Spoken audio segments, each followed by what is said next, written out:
After a busy night, Jinan woke up the next morning, feeling a bit hazy. She quickly got ready, brought breakfast to the stray cat like she always did, and rushed to work. Just in time to swipe her card at the last minute, she quickly changed into her high heels and stuffed some snacks in her mouth to hold off her hunger. During her break, she overheard people whispering about a famous guest visiting the company today. Sister J was busy preparing, while Jinan was leisurely putting out candy at the entrance, ready to welcome the guests. The first guest to arrive was Yi Peng. He politely offered Jinan a blueberry-flavored candy. She was surprised that such a handsome guy could be so approachable, so she quickly took a blueberry-flavored candy and popped it into her mouth. This action made her co-worker next to her laugh and tell her not to get her hopes up. Her best friend, who was about to get married, was fighting with her future in-laws and tearfully told her that her 7-year relationship was over. Jinan felt a pang of sadness after hearing this, thinking that her relationship with Giao Peng couldn't end like that. She remembered the moment when they officially started dating. Then Giao Peng went to Hong Kong, while she stayed in mainland China, and they broke up in a hazy, unclear way. Jinan spotted Yi Peng at the breakfast cafe, but she only dared to glance at him from afar. Sun Han was Jinan's best friend, and she loved working out. After work, she usually went to the gym. Today, knowing Xiaobin was there, she pretended not to know how to use the treadmill. Xiaobin noticed and came over to help. Jinan was eating noodles by herself when Yi Peng approached her and asked to share the table. She was flustered and embarrassed. After the meal, the waiter mistakenly thought they were a couple and asked Yi Peng to pay. Jinan quickly added him on social media and transferred him half of the bill. As soon as she met Sun Han, Jinan excitedly told her what had just happened. They were talking animatedly when Xiaobin walked past. Sun Han pretended to go to the bar to get some water and purposely greeted him, but Xiaobin only nodded in acknowledgement and walked away. Yi Peng waited at home for his girlfriend, but accidentally fell asleep. Sinji took the last flight back home. Seeing this, he quickly cooked for her. Yi Peng complained to her about the deputy editor's attitude. Sinji wanted him to make a good impression on the leaders, so she took advantage of his sleep to continue writing the article for him. The next morning, Yi Peng woke up and saw the completed manuscript on the table. He was overjoyed and couldn't stop praising Sinji. Giao Peng worked at the Hong Kong Institute of Plant Research, where he came into contact with plants and pets every day. At this moment, Jinan called and asked him a few random questions. Giao Peng lied and said his pet was sick and hung up. Bored, Jinan went to a bar with her friends, and then to a nearby street food stall. One of her friends was drunk and envied Jinan because her boyfriend, Giao Peng, was becoming more and more wealthy. She said, "I should have agreed to date him back then." Everyone saw her rambling and stopped her. Afterward, Jinan overheard her friends whispering. It turned out that before dating Jinan, Giao Peng had pursued all the girls around him. They even said that Jinan was now only interested in Giao Peng's money. Jinan sat on the side of the road and cried her heart out. She called Giao Peng to clarify everything. But Giao Peng was sound asleep and answered the phone in a daze. He hung up without paying any attention to Jinan, who was crying. The next day, in the list of guests, only Yi Peng hadn't confirmed his attendance. Jinan quickly contacted him and helped him register. It turned out that during a visit to Jinan's company, an employee there had revealed to Yi Peng that Jinan came from a wealthy family and had a private car to drive her around. From then on, Yi Peng began deliberately creating chance encounters to approach Jinan. This time, Jinan took the initiative to register for him, and he was secretly overjoyed, hoping that he could win her over. Jinan rushed to the company. Sinji also arrived and informed her. Hong Kong needs someone. Sinji had been waiting for this opportunity for a long time. She asked her boss for permission to go to Hong Kong. She had been learning Cantonese for a year to prepare for this dream. Seeing that she was well prepared, her boss decided to try and get her approval. Yi Peng had just arrived at the company when Sister J dragged him away. The coworker next to her started gossiping, saying that they looked great together. Jinan heard this and felt a little disheartened. Monica once stole a customer from Sun Han and later turned that customer into her husband. Sister Xin told Sun Han, "You need to learn from this experience." Yi Peng was listening to a lecture when the girl next to him kept trying to strike up a conversation. He had to send a message to Jinan for help, hoping that she would pretend to agree to date him, taking this opportunity to rescue him. Jinan was standing at the door, sneaking a peek at Yi Peng. She saw his message and was overjoyed. Sister J wanted to pursue Yi Peng, so she personally drove him to the restaurant. Luckily, she didn't know that his date was Jinan. Jinan told Yipeng, "Sister J is pretending to be rich. She knows that students from the Ivy League schools are all from wealthy families, so she's trying to get close to you." Yipeng pretended to inquire about Jinan's family background. Through this, he learned that she was not only a local, but also had a house bought for her by her parents early on. He then said sweet words, telling her about his impression of her when they first met. Jinan was amused by Yipeng's humor. After the meal, Yipeng took a taxi to drive Jinan home. They looked at each other awkwardly in the car. When they arrived at her house, Jinan gave him a piece of candy. Jinan happily entered the house. Yipeng told the driver to drive around the residential complex for a while, then returned to the complex gate, conveniently stealing 2 bottles of water from the car. In fact, Yipeng had known for a long time that Jinan lived on the same floor as him. He had been secretly following her for a long time. Jinan told Sun Han about her meal with Yipeng and expressed her sympathy for his family's circumstances. At the same time, she admired his optimistic and ambitious personality. She said, "I didn't expect him to be so talented and still be striving to improve himself." That night, Xinji participated in an online interview.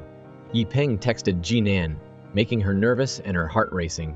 But when she remembered her memories with Gao Peng, she missed him terribly. Sun Han was planning to go on a business trip, but due to bad weather, her flight was delayed. She sat on the ground and replied to the email. Suddenly, she had a stomach ache. Zhao Bin happened to walk by, helped her into the VIP room, and even helped her upgrade her ticket for free. While waiting for their flight, they both worked and chatted. As time flew by fast, Xinji was anxiously waiting for the interview results. Zhao San wanted to invite Xinji to dinner. Xinji said, "If there's no work, I don't dare to take your generosity. Just tell me what you need." Zhao San had to tell her what she wanted. "Can you withdraw your transfer application? Everyone in the company knows that you want to go to Hong Kong to reunite with your parents." Xinji refused. Later, she was scolded by Zhao San behind her back. This reached the manager.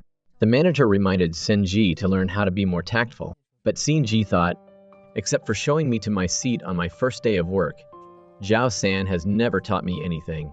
She doesn't deserve to be my mentor." In the middle of the night, Yipeng took the pickled cucumbers from the toolbox in the hallway into the house. Xinji had just stepped in and smelled the strong smell of pickled cucumbers. She had to cover the lid and open the window. Even though she didn't say it out loud, her actions showed her displeasure. As soon as she entered the house, she scolded Yipeng for being lazy and inconsiderate. Yipeng said that he had been eating pickled cucumbers since he was a child, and their flavor had always been the same. The fact that she was criticizing them now proved that she had changed. They were becoming increasingly uncomfortable with each other's attitudes. Xinji was a workaholic. She didn't like Yipeng, who could sleep soundly even when his work wasn't finished. Yipeng, on the other hand, didn't like Xinji, who was only focused on work and had lost the joy in life. Their views on life were becoming increasingly different. Xinji's mother didn't know how to use her phone, so she called her daughter for help. Xinji was extremely impatient. Seeing this, Yipeng took the phone and patiently showed her how to use it. Xinji's mother saw that Yipeng had lost weight and told him to take care of himself. After that, Yipeng used plastic wrap to cover the jar of pickled cucumbers and took it out to the hallway, afraid that the smell would make Xinji uncomfortable. He also set an alarm to remind himself to text Jinan. In the middle of the night, Xinji was still working overtime, preparing materials for the interview. In the meeting, Sun Han reported the plan and also asked the leader for permission to stay there for a while longer. The leader saw that she had been working all night and all day, so not only did he agree, but he also allowed her to attend Zheng Cheng's seminar, her idol. Xinji went to find Zheng Cheng. Zheng Cheng asked her, "Is the reason you came to Hong Kong because of me?" Xinji didn't hide it. "Back then, when I was with you, I admired you so much. This time I came to Hong Kong to find an answer to my 4 years of waiting." Jinan didn't understand the meaning of Yipeng's message, so she asked Sun Han for her opinion. Sun Han guessed Yipeng's intentions and advised her not to fall into his trap. Yipeng dressed up neatly, preparing for his date. He was about to text Jinan when Xinji unexpectedly came back. She didn't go on a business trip, but bought him the computer he had always dreamed of, celebrating their 4th anniversary together. Yipeng was very moved and took Xinji to the mall, buying her the pair of high heels she loved.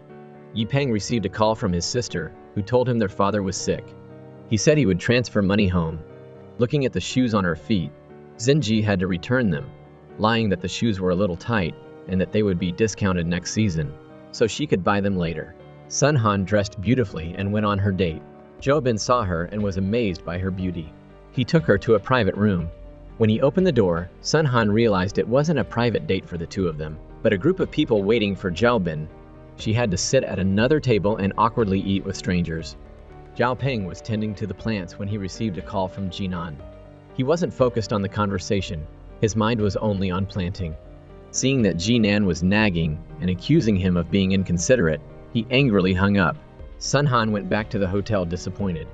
Jinan looked at the picture of her and Zhao Peng together and silently resolved to break up with him this time. They had been together for 7 years, but the time they actually spent together was very little. She didn't want to live the rest of her days just missing him like this. She texted Zhao Peng to break up. Sun Han asked Jinan, "Are you really breaking up with Zhao Peng?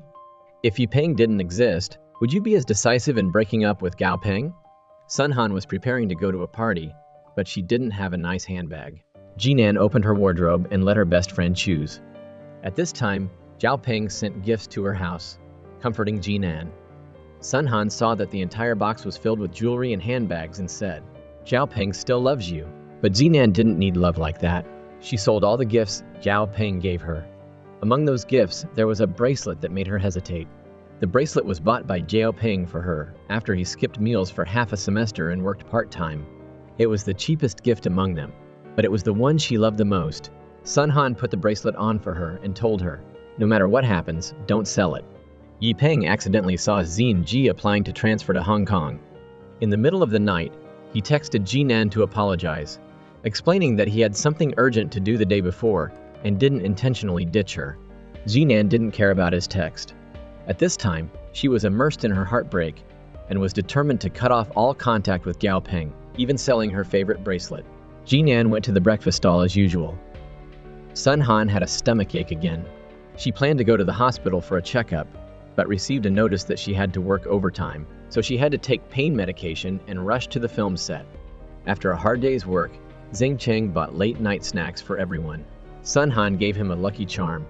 Xing Cheng thanked her for working hard all day and gave her a cup of hot milk tea. Sun Han went to the gym, looking for Jiabin, but couldn't find him. Disappointed, she had to work out alone. Soon after, she had a stomachache and fainted. When she woke up, she found herself in the hospital. It turned out that Jiabin had brought her there. The doctor said she had appendicitis and needed surgery immediately. Sun Han was very scared of needles, so she texted Jinan for help. But there was no time to delay, so she had to have surgery with Jiabin's encouragement. Sun Han woke up and received a call from Jinan. She said she would be there right after the meeting. Sun Han immediately changed her mind and told her not to come, wanting to take this opportunity to get closer to Jiabin. Jiabin entered the ward, knowing that she was from another province and didn't have any relatives, so he took the initiative to take care of her. Jinan saw Chen Shishi being picked up by a luxury car at the company gate, so she asked her coworker, "Does she have a rich boyfriend?" Her coworker was scolded by Sister J. It turned out that she had told Jinan that Yi Peng had a girlfriend and Sister J had found out, so she took her anger out on her coworker. Jinan knew Yi Peng had a girlfriend and couldn't help but feel sad. She didn't reply to his text. Yi Peng wanted to pay the bill and use that money to buy Xinji a pair of shoes, but the accountant told him to wait until next month. Yi Peng had to lie and say that a family member was sick and needed money urgently. The manager informed Xinji, "You have been transferred to Hong Kong, and it's very urgent. You have to go to start work in a few days." After receiving her relocation allowance, Xinji immediately bought the pair of shoes she liked. Sun Han had a comprehensive health checkup. The nurses all praised Jiabin for being a caring person. Sun Han thought to herself, "Why don't they say he's my brother?" Xinji went home in high heels, feeling uncomfortable, so she changed into her old shoes and put the new ones away. Yi Peng was on the balcony talking on the phone with his sister. His sister said on the phone that she wanted to divorce her useless husband. Yi Peng said, "I'll find a job for your brother-in-law later." Xinji was planning to invite Yi Peng to dinner to tell him about her transfer to Hong Kong, but he wanted to save money, so he wanted to eat at home. Seeing that he was not romantic at all, Xinji went back to the bedroom disappointed. But when she saw the pair of shoes she had been dreaming of on the bed, she was very moved and went down to the kitchen to cook for him. Sun Han was still trying to go out to meet clients even though she hadn't been discharged from the hospital yet. Jiabin told her, You have to go back in 2 hours. At the party, Sun Han couldn't refuse the offers of drinks, and after a few glasses, she started feeling uncomfortable.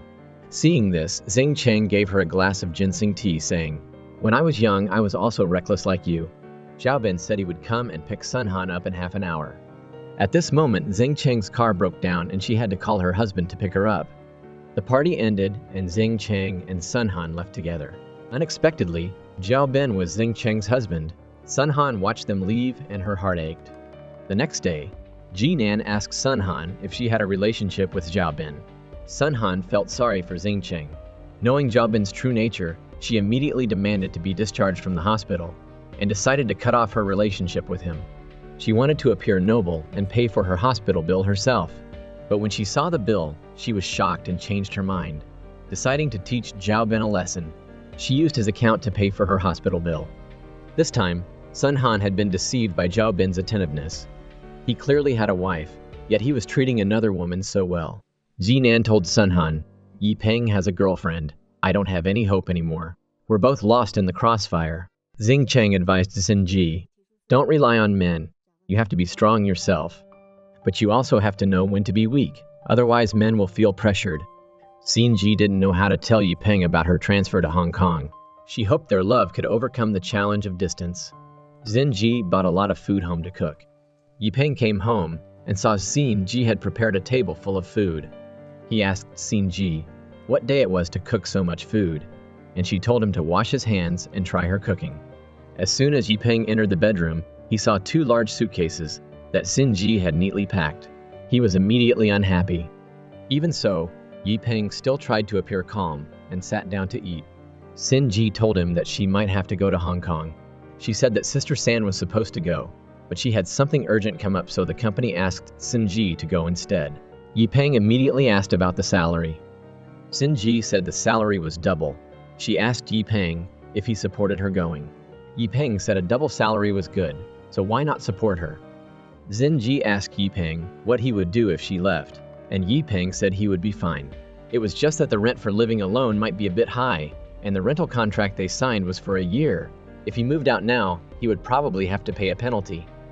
Xin Ji was cold when she heard him say that Yi Peng didn't care about their feelings at all. He was only worried about the rent. Xin Ji said she could come back often. Yi Peng said it was fine. They could communicate via WeChat. Hearing him say that, Xin Ji's eyes welled up with tears. After dinner, Xin Ji packed up the rest of her things. Yi Peng said to put the winter clothes in the closet. Xin Ji said it was fine to put everything away. Yi Peng asked if she was packing up to leave for good. They both remained silent. Yi Peng sat down in front of the computer, staring at the screen. Xin Ji took out the shoes that Yi Peng bought her. Yi Peng asked why she didn't take them. Xin Ji said she had bought a different pair. Yi Peng asked when. Xin Ji said that a few days ago during her lunch break, she went for a walk and saw a pair she liked, so she bought them. Xin Ji said these were still new. She hadn't worn them yet and told him to take them back. She had called and they agreed to let her return them. She asked Yi Peng if he still had the receipt. Yi Peng said he did. Xin Ji nodded and left. The next day, after seeing Xin Ji off, Yi Peng sent a WeChat message to Jinan asking where she was, but found that he was still blocked. Yi Peng decided to take the lead and went to Jinan's house, seeing her being picked up by a private driver. In his heart, he further confirmed that Jinan was a rich girl. He didn't know that it was Jinan's coworker who invited her to go with her. Yi Peng followed Jinan to the supermarket in his car, intentionally creating a chance encounter. Jinan saw him and angrily walked away. Jinan said that he had a girlfriend and asked what he was doing coming to find her. Yi Peng said he had broken up. Yi Peng invited Jinan to eat tiramisu. Jinan asked him why he broke up. Yi Peng said he had changed his mind. He liked Jinan now. Jinan asked why he liked her. She had heard that his ex-girlfriend was very beautiful. Yi Peng admitted that she was very beautiful, but he found Jinan very cute. As soon as she heard the word cute, Jinan was angry and left, because she knew that wasn't love. Yi Peng didn't understand why he had made Jinan angry again. He quickly chased after her to explain. But Jinan didn't listen. She just kept walking forward. Yi Peng ran up and hugged her, then kissed her. Jinan wasn't angry anymore. They kissed each other in the middle of the street. Yi Peng took Jinan home. Jinan asked if he wanted to come up for tea. Yi Peng said this was moving too fast, and he wanted to savor this happiness slowly. That action of Yi Peng earned him another big point in Jinan's heart. Jinan went to see Sun Han's silk scarf exhibition. She said she had to take photos and send them to Yi Peng of our family. Sun Han asked since when it became our family. Jinan said sooner or later it would be our family. While they were talking, Sun Han received a message from Jo Bin asking to meet up. He also sent her a silk scarf to the company. Sun Han brought the scarf to return to Zhao Bin and told him not to look for her anymore. Zhao Bin told her that he had divorced Xin Ji and then showed her the divorce certificate. Sun Han also forgave him, and they went out to eat together. Xin Ji arrived in Hong Kong and contacted Alex, her college friend. Alex said his friend Zhao Peng had just broken up and wanted to introduce him to Xin Ji. Yi Peng happened to meet the cleaning lady downstairs, who asked him where his beautiful girlfriend was. Afraid of being exposed, Yi Peng complained about the cleaning lady. Xin Ji arrived in Hong Kong and went to the Wang law firm to report for duty.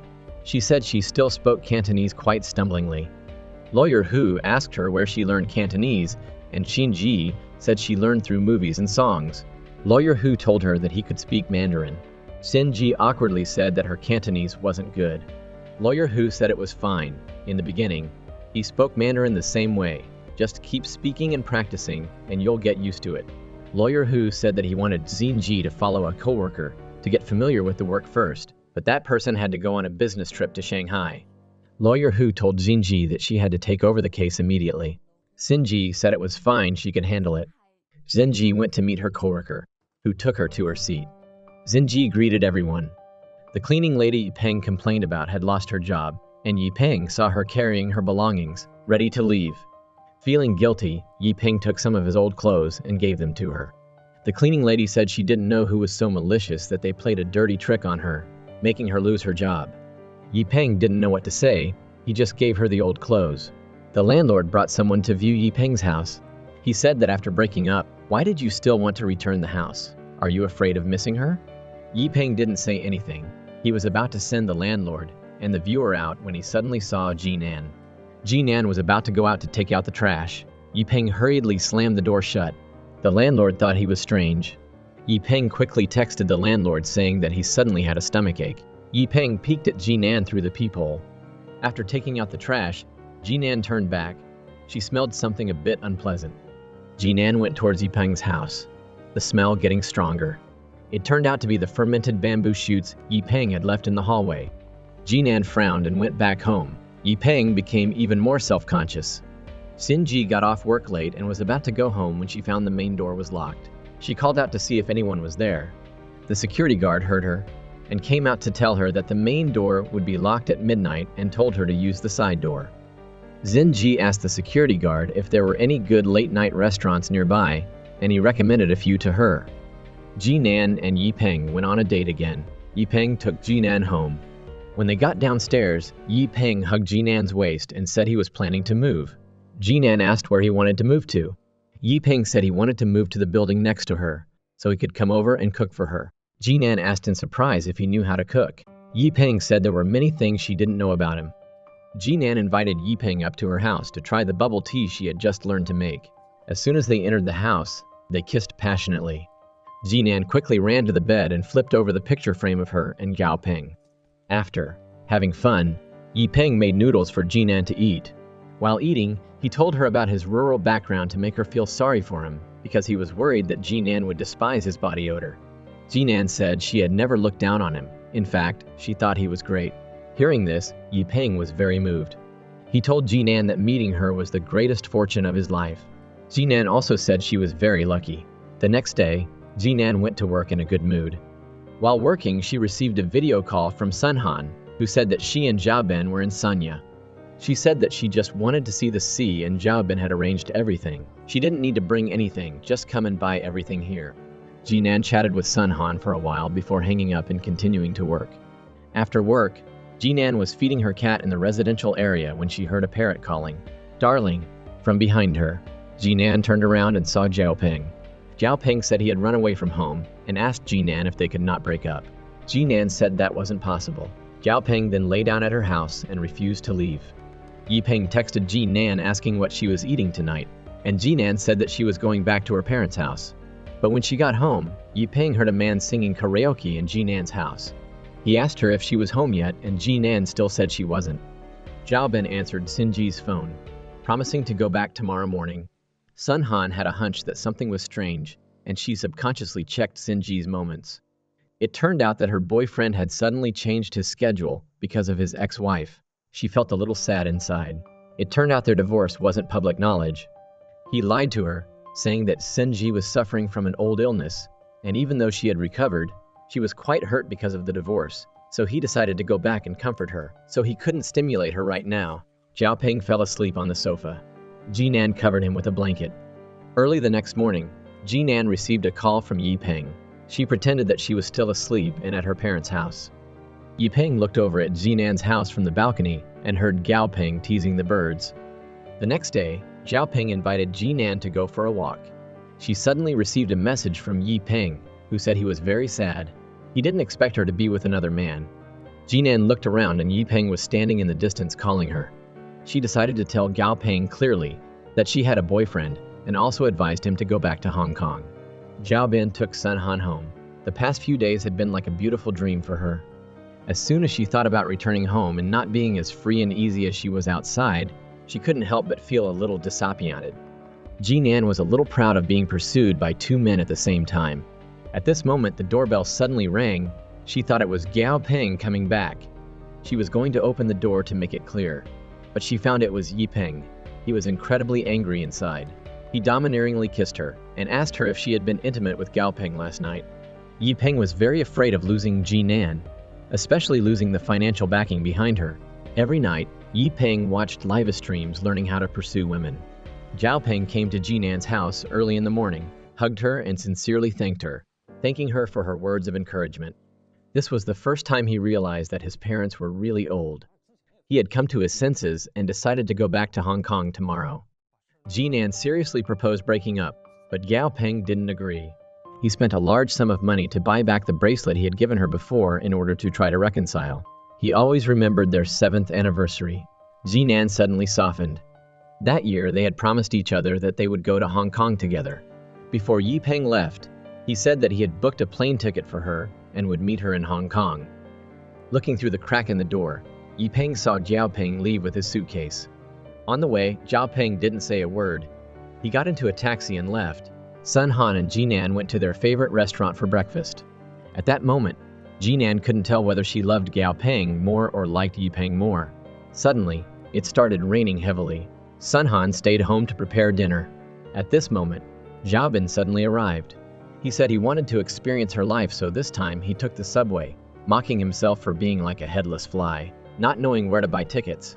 Zhao Ben praised Sun Han's cooking skills and suggested renting a house near her company for convenience. Sun Han didn't want to mix feelings with material things, so she rejected his kindness. Zinji went for a morning run in the park and happened to meet Sun Lu. He didn't recognize her. He just greeted her casually and left. Zinji arrived at the company, stood at the door and looked at his picture, remembering her efforts over the past few years, all for him and for coming to Hong Kong. Lawyer Hu frankly said that Zinji wasn't like other lawyers from mainland China. He saw in her an ambition that she didn't hide, but this was also like her personality. Zinji breathed a sigh of relief, thinking she had offended Lawyer Hu. It turned out she had been worrying unnecessarily. She inquired about whether Lawyer's son often came to the company. Lawyer's son was a shareholder of the company and would sometimes come here to give speeches. Jinan slowly walked to the subway entrance and found Yi Peng waiting for her there. They held hands and left. In the evening, Yi Peng was cooking, and Jinan sat beside him, occasionally feeding him fruit. It was a very warm scene. At this moment, Sinji called. Jinan saw the name Chen Shi on the phone screen and unconsciously picked up the phone. From her voice, Sinji thought that she and Yi Peng hadn't broken up. Jinan directly stated her identity and then took the initiative to delete Sinji's calls and messages. Yi Peng brought a bowl of rice out. A moment later, Aunt Han called Yi Peng to ask about Sinji. Yi Peng said she was okay. On the other end of the line, Sinji was crying her heart out. Sinji was unwilling and continued to call Yi Peng, but he hung up on her directly. Jinan watched him hang up and pretended that nothing had happened. Zinji didn't expect that she had only been in Hong Kong for a short time, and her boyfriend had already changed his mind. Yi Peng lied and said the call was from the company. But Jinan knew Chen Shi was his ex-girlfriend. He didn't hide it anymore. He said everyone had a past, and everyone had been sincere in the past. You can't just forget it like that.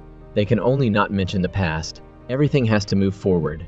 Sinji went for a run in her usual spot. She stood on top of the mountain, gazing at the scenery of Hong Kong and the traffic flowing by. Then she took out her phone and called Yi Peng. Yi Peng lied that he had worked overtime the night before, and his phone ran out of battery. Zinji didn't expose his lie and directly proposed breaking up. Yi Peng was a little reluctant, but he still agreed to break up. After all, Zinji didn't value him, and she had come to Hong Kong to leave him behind. His answer put all the blame on Zinji. Zinji silently cried, saying that she would return to Jiangzhou next week, pack up and leave, and asked him to change Chen Shi's name on his phone. Sun Han received a call from Jiabin. He said he had to go on a business trip and wanted her to help receive the furniture. Sun Han went to the residential complex. Seeing the slippers on the floor, she knew that the house wasn't Jiabin's as he had said, but that he had deliberately rented it for her. Seeing the interior decoration, she was very happy inside. Zinji came to Hong Kong and specifically went to visit Zeng Cheng. Looking at the surrounding scenery, she guessed that Sinji had come here because she wanted to meet Zilu by chance. Sinji did go for a morning run and meet Zilu, but he didn't recognize her. She also admired her own strength at that time, telling Zeng Cheng about her mood at that time. She really wanted to tell him that she was his biological daughter, but she was afraid that Zilu would think she was crazy. Zilu's appearance in real life was different from the photos, but after all these years, Sinji still recognized him immediately. From a young age, the word father was a forbidden word in her family. When she was little, she accidentally discovered that her father was a lawyer, so she majored in law and went to his law firm, with the aim of proving her abilities and making him regret abandoning her and her mother. Sun Han spent half a month's salary to buy Xiaobin a set of cufflinks because she didn't want to owe him any favors. Zeng Cheng showed Sinji the divorce certificate. Sinji was about to comfort her, but she saw her smile. She knew that they had faked the divorce, with the aim of buying the house they liked. But this could not be known by their families, to avoid misunderstandings. And moreover, she wasn't worried about Xiaobin cheating. After all, the property was all in her name. Jinan went to the new house to congratulate Sun Han on her move. Seeing the decoration and the river view in the house, she was very impressed. Sun Han said that she still occasionally heard the news about Zeng Cheng, but she was sure this wouldn't last long. Moreover, Zeng Cheng's moments were always about work. She admired Zeng Cheng. She had already divorced, but still had the mentality to work like that. She accidentally saw a photo of Jiabin and Zeng Cheng together at a celebration party in Zeng Cheng's moments, the two of them holding hands, looking very affectionate. Sun Han felt as if she had been deceived. Sun Han angrily went to Jiabin's office to question him about where he had been last night and why he was showing such affection for his ex-wife, making her look like a side chick interfering in their marriage, scolding him to clarify his relationship with his ex-wife before pursuing her. Jiabin explained that there were many people at the party that day, and he couldn't push Zeng Cheng away in front of everyone. Moreover, he had told Zeng Cheng the truth about the divorce when he got home that night, which made her upset and hurt herself. He even deliberately showed Sun Han the photos. Sun Han saw that Jiabin was in a difficult position and apologized to him, saying she shouldn't have blamed him without knowing the whole story. The company arranged for Sun Han to join Zeng Cheng's team to develop new products. Sun Han felt a little guilty. Seeing that there was actually a wound on Zeng Cheng's hand, she believed what Jiabin said even more. Zeng Cheng valued Sun Han very much, and specifically called her name to ask for her opinion on the plan that had just been put forward. She frankly expressed her opinion that the plan was a bit outdated. Everyone looked at her, but Zeng Cheng wasn't angry at all. Instead, they took her opinion. Later, Sun Han apologized to Zeng Cheng and asked about the wound on his hand. Zeng Cheng said that he got hurt while decorating the house because he wasn't paying attention. Sun Han mistakenly thought that she was hiding her depression. That night, Zeng Cheng and Jiabin excitedly looked at the design photos of the new house. She also wanted to prepare an extra room for children. They had been married for many years. Maybe because of their age, she wanted to take advantage of the time when she could still give birth and try to have a child. She wanted to be a real mother. Jinan and Sun Han made a date to have dinner, and she also brought Yi Peng along. Sun Han's first impression of Yi Peng was quite good. When they were alone, Yi Peng asked Sun Han for Jiao Peng's phone number to learn about his girlfriend's past. While eating, Yi Peng found Sun Han's Weibo account. making her a little wary of him. Sure enough, Yipeng found Gao Peng's Weibo account. He suggested that he and Jinan go to the ancient town to play. They happily went sightseeing in the ancient town. Jinan even intentionally set the most beautiful photo as her phone wallpaper and registered a new Weibo account to post photos of them together. Zenji texted Yipeng saying she had to go back to Zhangzhou to get her luggage. Yipeng lied and said that he had to work overtime tomorrow night. In fact, he was going to meet Sinji. Every night, Sinji worked overtime. She heard Uncle Zhang listening to Cantonese opera. He personally made coffee and chatted with Sinji about everyday things. Because of the breakup, her mood was always gloomy. Uncle Zhang comforted her, and even personally made pineapple bread for her to eat, treating her like his own daughter. Zenji went to Zhangzhou.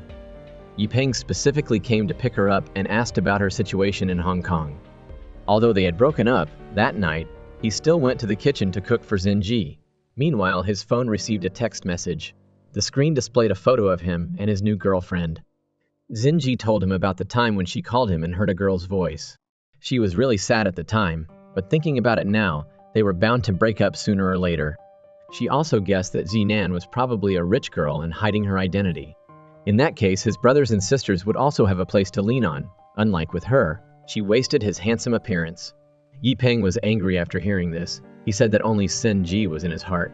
Now that they had broken up, it didn't matter to her who he was with. Zenji saw through his true color and left with her suitcase. Zenji cried as she walked, while Yipeng suppressed his sadness, cleaning up the dishes. Downstairs in the apartment complex, Jinan and Jinji passed each other. They both felt a little familiar. A coworker told Zenji that although she was a newbie, if she could sign a big contract, she would have the opportunity to become a shareholder of the company. Zenji wanted to end things with Zilu, so she deliberately made an appointment with Alex to inquire about Gao Peng's company, hoping he could help her get a cooperation contract with that company. Xingcheng and Xiaobin went to the hospital. Because of her constitution, even with in vitro fertilization, the success rate was very low. After leaving the hospital, Xingcheng cried a lot. She really wanted to have a child with Xiaobin, but now she couldn't accept the fact that she couldn't get pregnant. Sun Han was listening to music calmly. Coincidentally, the same song was playing in Xiaobin's car. Xingcheng was very surprised. This wasn't her husband's musical taste. She decided to do in vitro fertilization, even if it greatly affected her health. Sun Han was about to report her work when she accidentally saw Xingcheng secretly crying. She secretly asked about Xingcheng's situation from the secretary. The secretary advised Sun Han not to have such a provocative attitude and said that maybe she was in love recently, so her hormones were unstable. Jinan and Yipeng were having breakfast at a roadside stall. She talked about the difference between a 10-odd yuan bowl of noodles and white truffle mushrooms worth thousands of yuan, even telling Yipeng about her coworker, who was a rich girl and hiding her identity. At this time, he realized that he had been mistaken. It turned out that the rich second generation wasn't Jinan, but that other girl. He praised Jinan's circumstances, but Jinan said that her family background was nothing compared to that coworker. After that, Yipeng became increasingly impatient when dating Jinan. He made an excuse to go out and call Sister J, inviting her to eat Western food. Through Sister J, he learned that Jinan's wealth was all given by Jiao Peng, and he also inquired about that rich girl and learned that she had quit her job. Yipeng took Jinan back to her parents' house. Jinan said that the house she was living in was assigned to her parents by the agency. He then made an excuse to leave and then hurriedly moved out. When leaving, Yipeng looked at Jinan's house with a meaningful gaze, remembering what he had done to accidentally meet her. It turned out all was in vain. Sun Han was busy preparing for work at the convention center, completely forgetting her date with Xiaobin. He bought gifts alone and went home. Xingcheng invited everyone to eat late-night snacks. While chatting, everyone mentioned the relationship between Xingcheng and Xiaobin. It turned out she was Xiaobin's benefactor. If it wasn't for her, he wouldn't be as successful as he is today. Sun Han listened to their sweet words with a displeased expression. Sun Han returned home and saw Xiaobin. She suppressed the discomfort in her heart and apologized to him. Xiaobin saw that she was working so hard, but didn't make much money, and suggested that she stay home and be a kept woman for him. Sun Han didn't want to give up her dream. They had a fight, and finally, Xiaobin promised to break up with Xingcheng within 3 months. Jinan couldn't get in touch with Yipeng. It was like he had vanished from the world. Even if he replied to messages, he would act uncaring and say he was very busy. Jinan was unwilling. She went to Yi Peng's company to have a clear conversation. As a result, the two passed each other again. Yi Peng then rushed to Tahiti, continuing his old tricks, hoping to accidentally meet the rich coworker again. Jinan still didn't understand why Yi Peng broke up with her. She was also worried if he had a serious illness and didn't want to involve her. On the other hand, she told herself to face reality and not have any illusions anymore. Yi Peng joined a tour to Tahiti but didn't meet that rich second-generation girl. Zhao Peng took Sinji and everyone else to visit the company. He hadn't logged into Weibo for a long time, so he asked Alex to log in for him. At this time, a profile appeared on the screen wanting to add him. Looking at the profile's Weibo, he was surprised to see a photo of Zinan and Yi Peng together. Although Alex tried to hide it, Sinji still saw it. She didn't expect that her ex-boyfriend was with Zhao Peng's girlfriend. Zhao Peng said that he and Jinan had broken up but then got back together. He didn't expect her to be playing both sides now. He wanted to return to Jiangzhou to clarify it with Jinan. Sinji told Zhao Peng to take her home. On the way, she frankly admitted that she had heard of Jinan's name and that man was her ex-boyfriend. What a twist of fate. Afterward, they went to a bar and talked about their past love stories. Sinji didn't belittle Yi Peng because of the breakup, but praised him for being well-educated and graduating from a prestigious school. As for Zhao Peng, he hadn't seen Jinan as happy as she was in the photos for a long time. They talked until midnight. Before they parted, Sinji said that Jinan was really stupid this time, missing out on a great guy like Zhao Peng. At this moment, Zhao Peng watched Sinji's back. A strange feeling arose in his heart. Jinan was tipsy at the bar, mumbling to Sun Han that her boyfriend suddenly disappeared, and she got dumped. At this moment, she finally sobered up and realized that she had been in love with herself all these days. At this moment, Xing Cheng, the bar singer, heard her story. Not only gave her a song but also asked for her social media account. Sun Han saw that Jinan actively deleted Yi Peng's contact information and felt somewhat relieved. The next day, the singer unexpectedly came to Jinan's company to find her. He said that he had read all her articles and felt very inspired and planned to make them into a song. He even gave her a recording of his new song. Jinan was very happy because she met Zheng Cheng during her heartbreak, filling the void in her heart. Xing Cheng went to the hospital to get treatment because she wanted to have a child. Zhao Ben took care of her and cooked for her. At this moment, Xing Cheng accidentally saw the song Sun Han often listened to on her phone. She remembered hearing this song in Zhao Ben's car, so she began to suspect him, sneaking into his office and catching him just hanging up the phone, but his call history had been wiped clean. She told Xinji about Zhao Ben's unusual behavior and deliberately used Zhao Ben's social media account to contact Sun Han. Sun Han's reply confirmed her suspicions. Zhao Ben was having an affair. Sun Han went to the pier. At this time, Zhao Ben explained that deleting the contact information was out of necessity.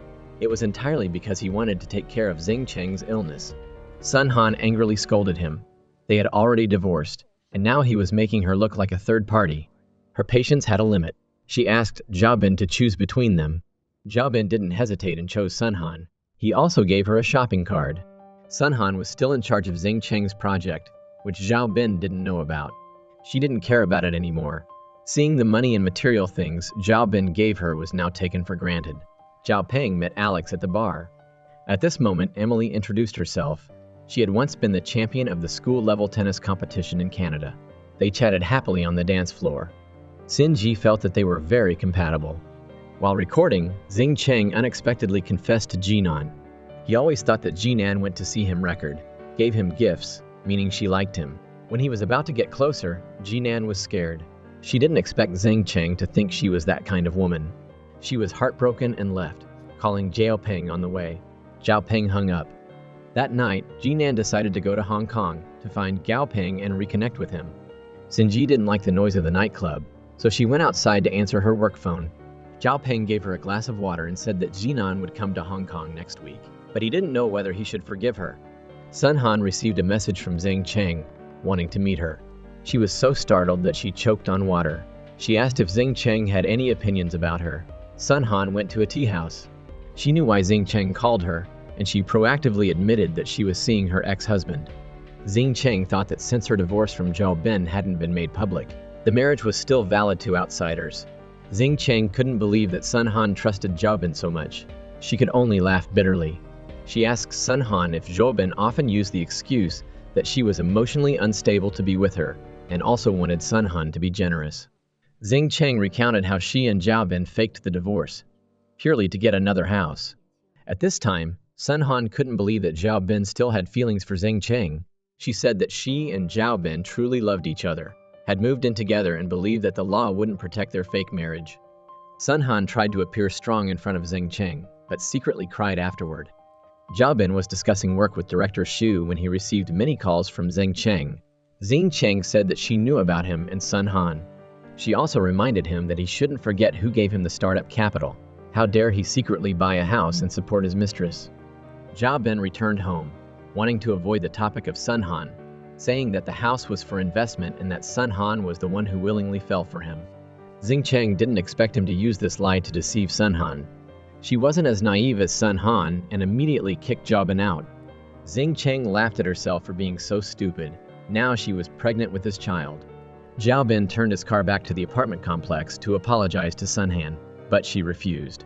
Zhao Bin didn't know where to go. He drove around aimlessly.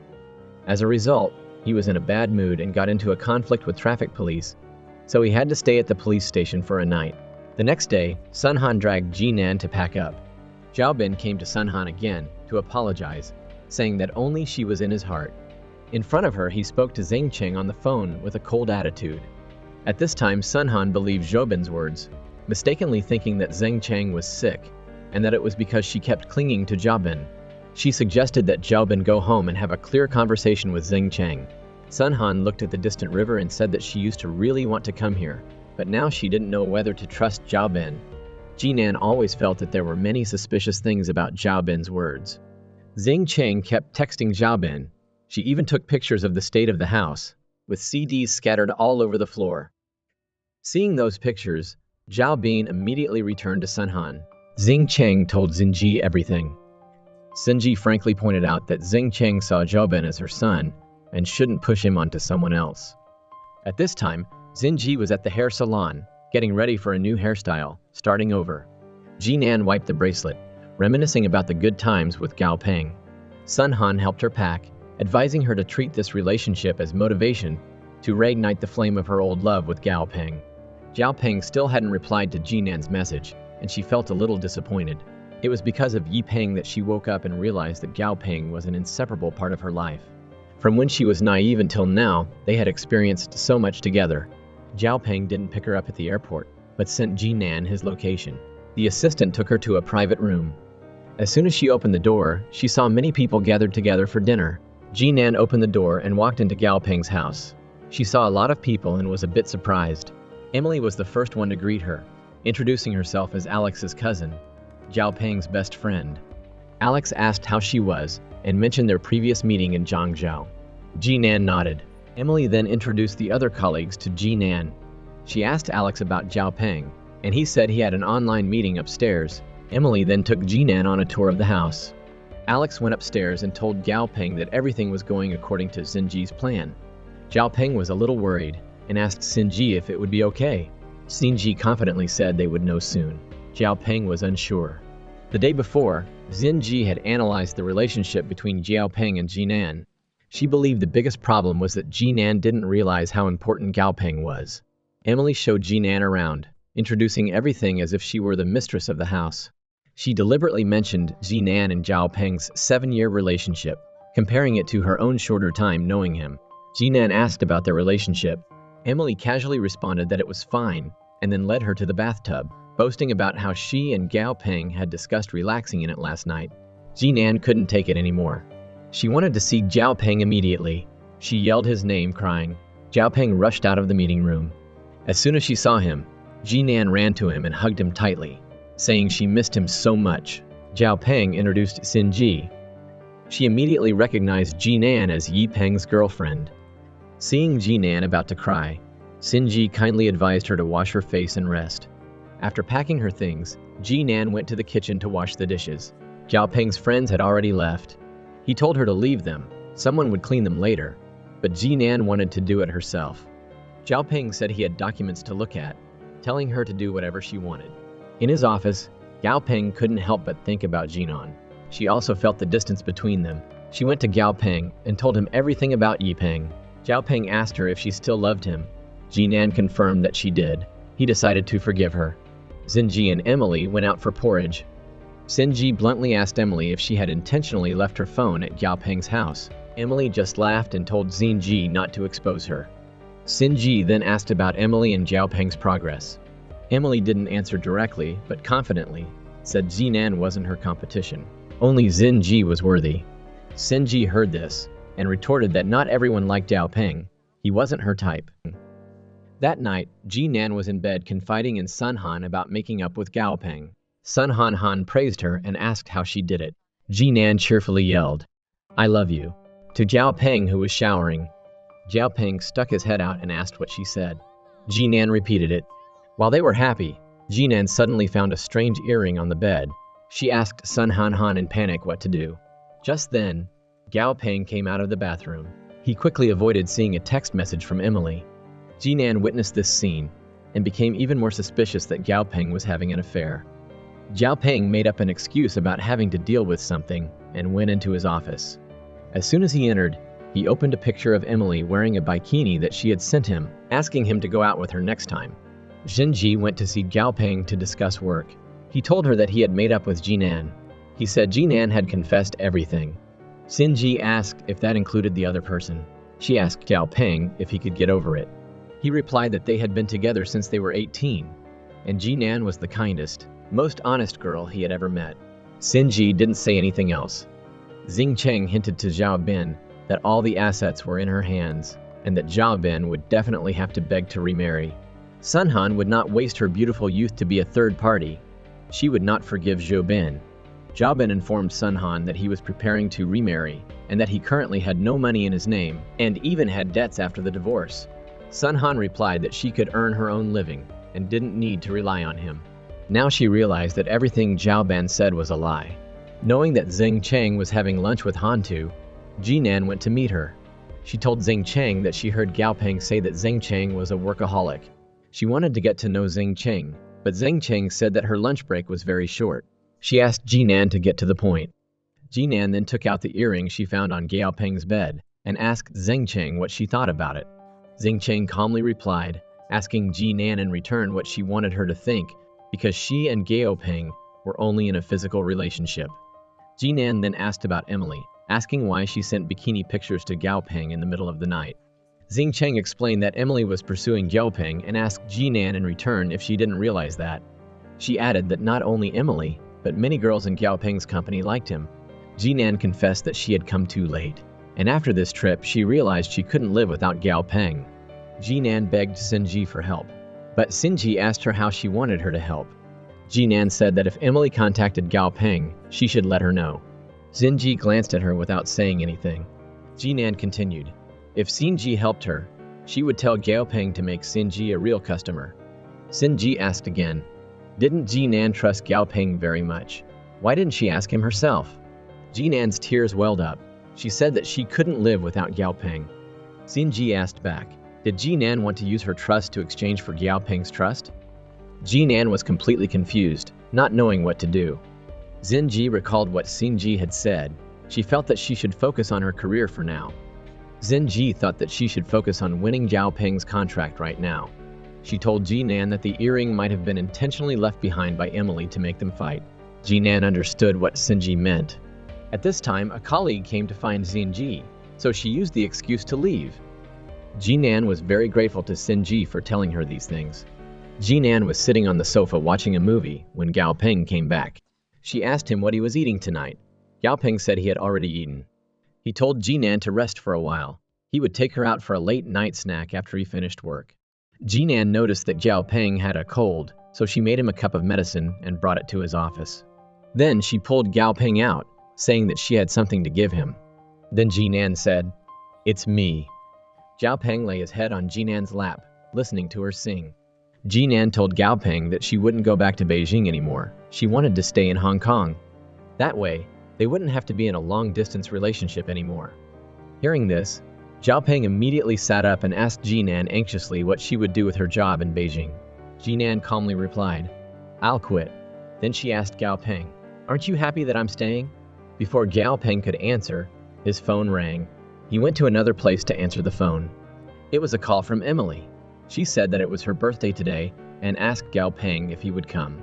Zhao Peng said he had to stay home with Jinan. Emily then said that Xin Ji was also there and wanted to introduce a client to him. In the end, Zhao Peng agreed to go. Jinan asked him why he had to go out to meet partners so late.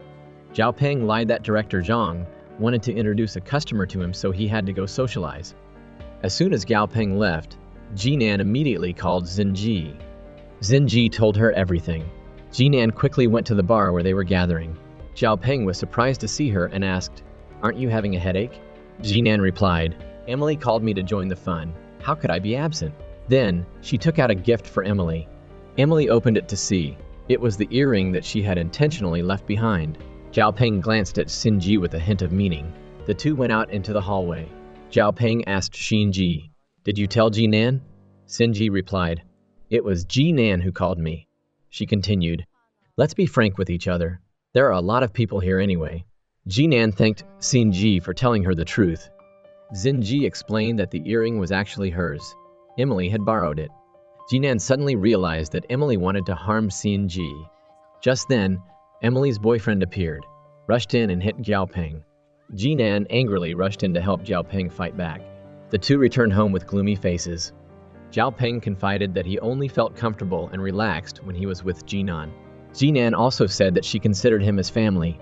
Meanwhile, Zhao Bin's business was in trouble. He wanted Xinji to help. So, he went to Xinji and proposed remarriage. Zhao Bin came to Xinji with the divorce certificate and other documents to remarry. Xinji asked if he was begging her. Zhao Bin said no. He was begging her to remarry him. He asked Xinji what else she wanted to punish him for. Xinji asked him if he didn't think this was her doing behind the scenes. Zhao Bin said he didn't think so, but Xinji had the ability to do it. Xinji asked Zhao Bin if he wanted to give up the love on the other side for a small benefit in front of him. Zhao Bin said they were two different things. He said Xinji told him to think about remarriage. Now he had thought it over and wanted to remarry. Zhao Bin said about the business, she didn't want to manage it, but it was fine. Xinji said he was very blunt. Zhao Bin began to apologize to Xinji, saying that it was all his fault, that he had ruined their relationship. Zhao Bin said he was wrong. Xinji asked if he was sure she would forgive him after his affair.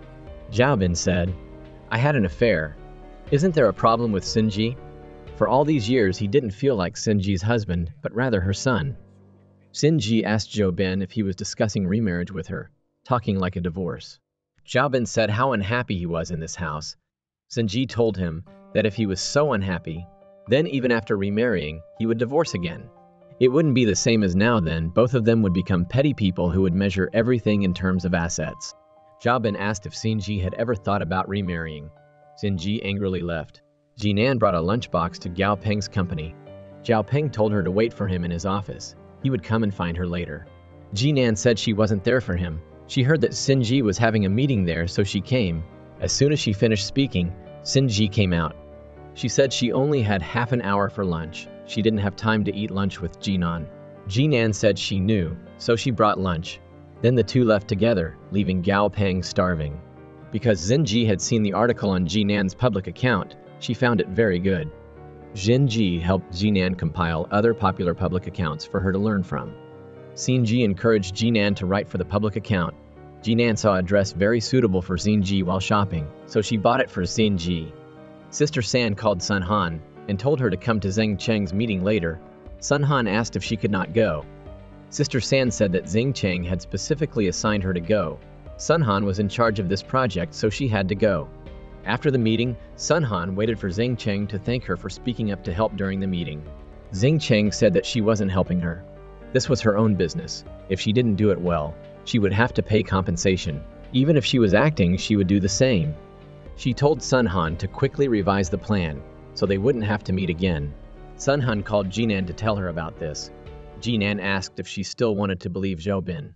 Sun Han said Zhao Bin was still calling and texting her. She said if Zhao Bin really remarried and then divorced Zheng Cheng for the benefit, then she was too underestimated him. Zhao Bin was having a headache over his work. Zheng Cheng called him to say that she was helping him. Zhao Bin was relieved to some extent. Jinan and Zhao Peng were chatting when Jinan heard that Zhao Peng was not sure if he would use Xinji as the company's lawyer. Jinan began to worry for Xin-ji. She went to Xin-ji's law firm to find her. She brought the file on Gao Peng's desk to give to Xin-ji. Jinan hoped to be able to help Xin-ji. Xin-ji asked why she was helping her. Jinan said because they were good friends. Because of this statement, Xin-ji remembered her high school desk mate who had said the same thing, but she lost her best friend. Xin-ji confided in Uncle Zhang and burst into tears. Uncle Zhang told her that was what growing up was like and advised her not to lose another good friend. Zhao Bin came to find Zheng Cheng but learned she had fainted. Zhao Bin hurried to the hospital. The doctor told him that the egg-stimulating injections he had previously received had side effects, and he said the worst-case scenario was that she would be paralyzed. Zhao Bin wanted to stay and take care of Zheng Cheng. Zheng Cheng said she had hired someone to take care of her.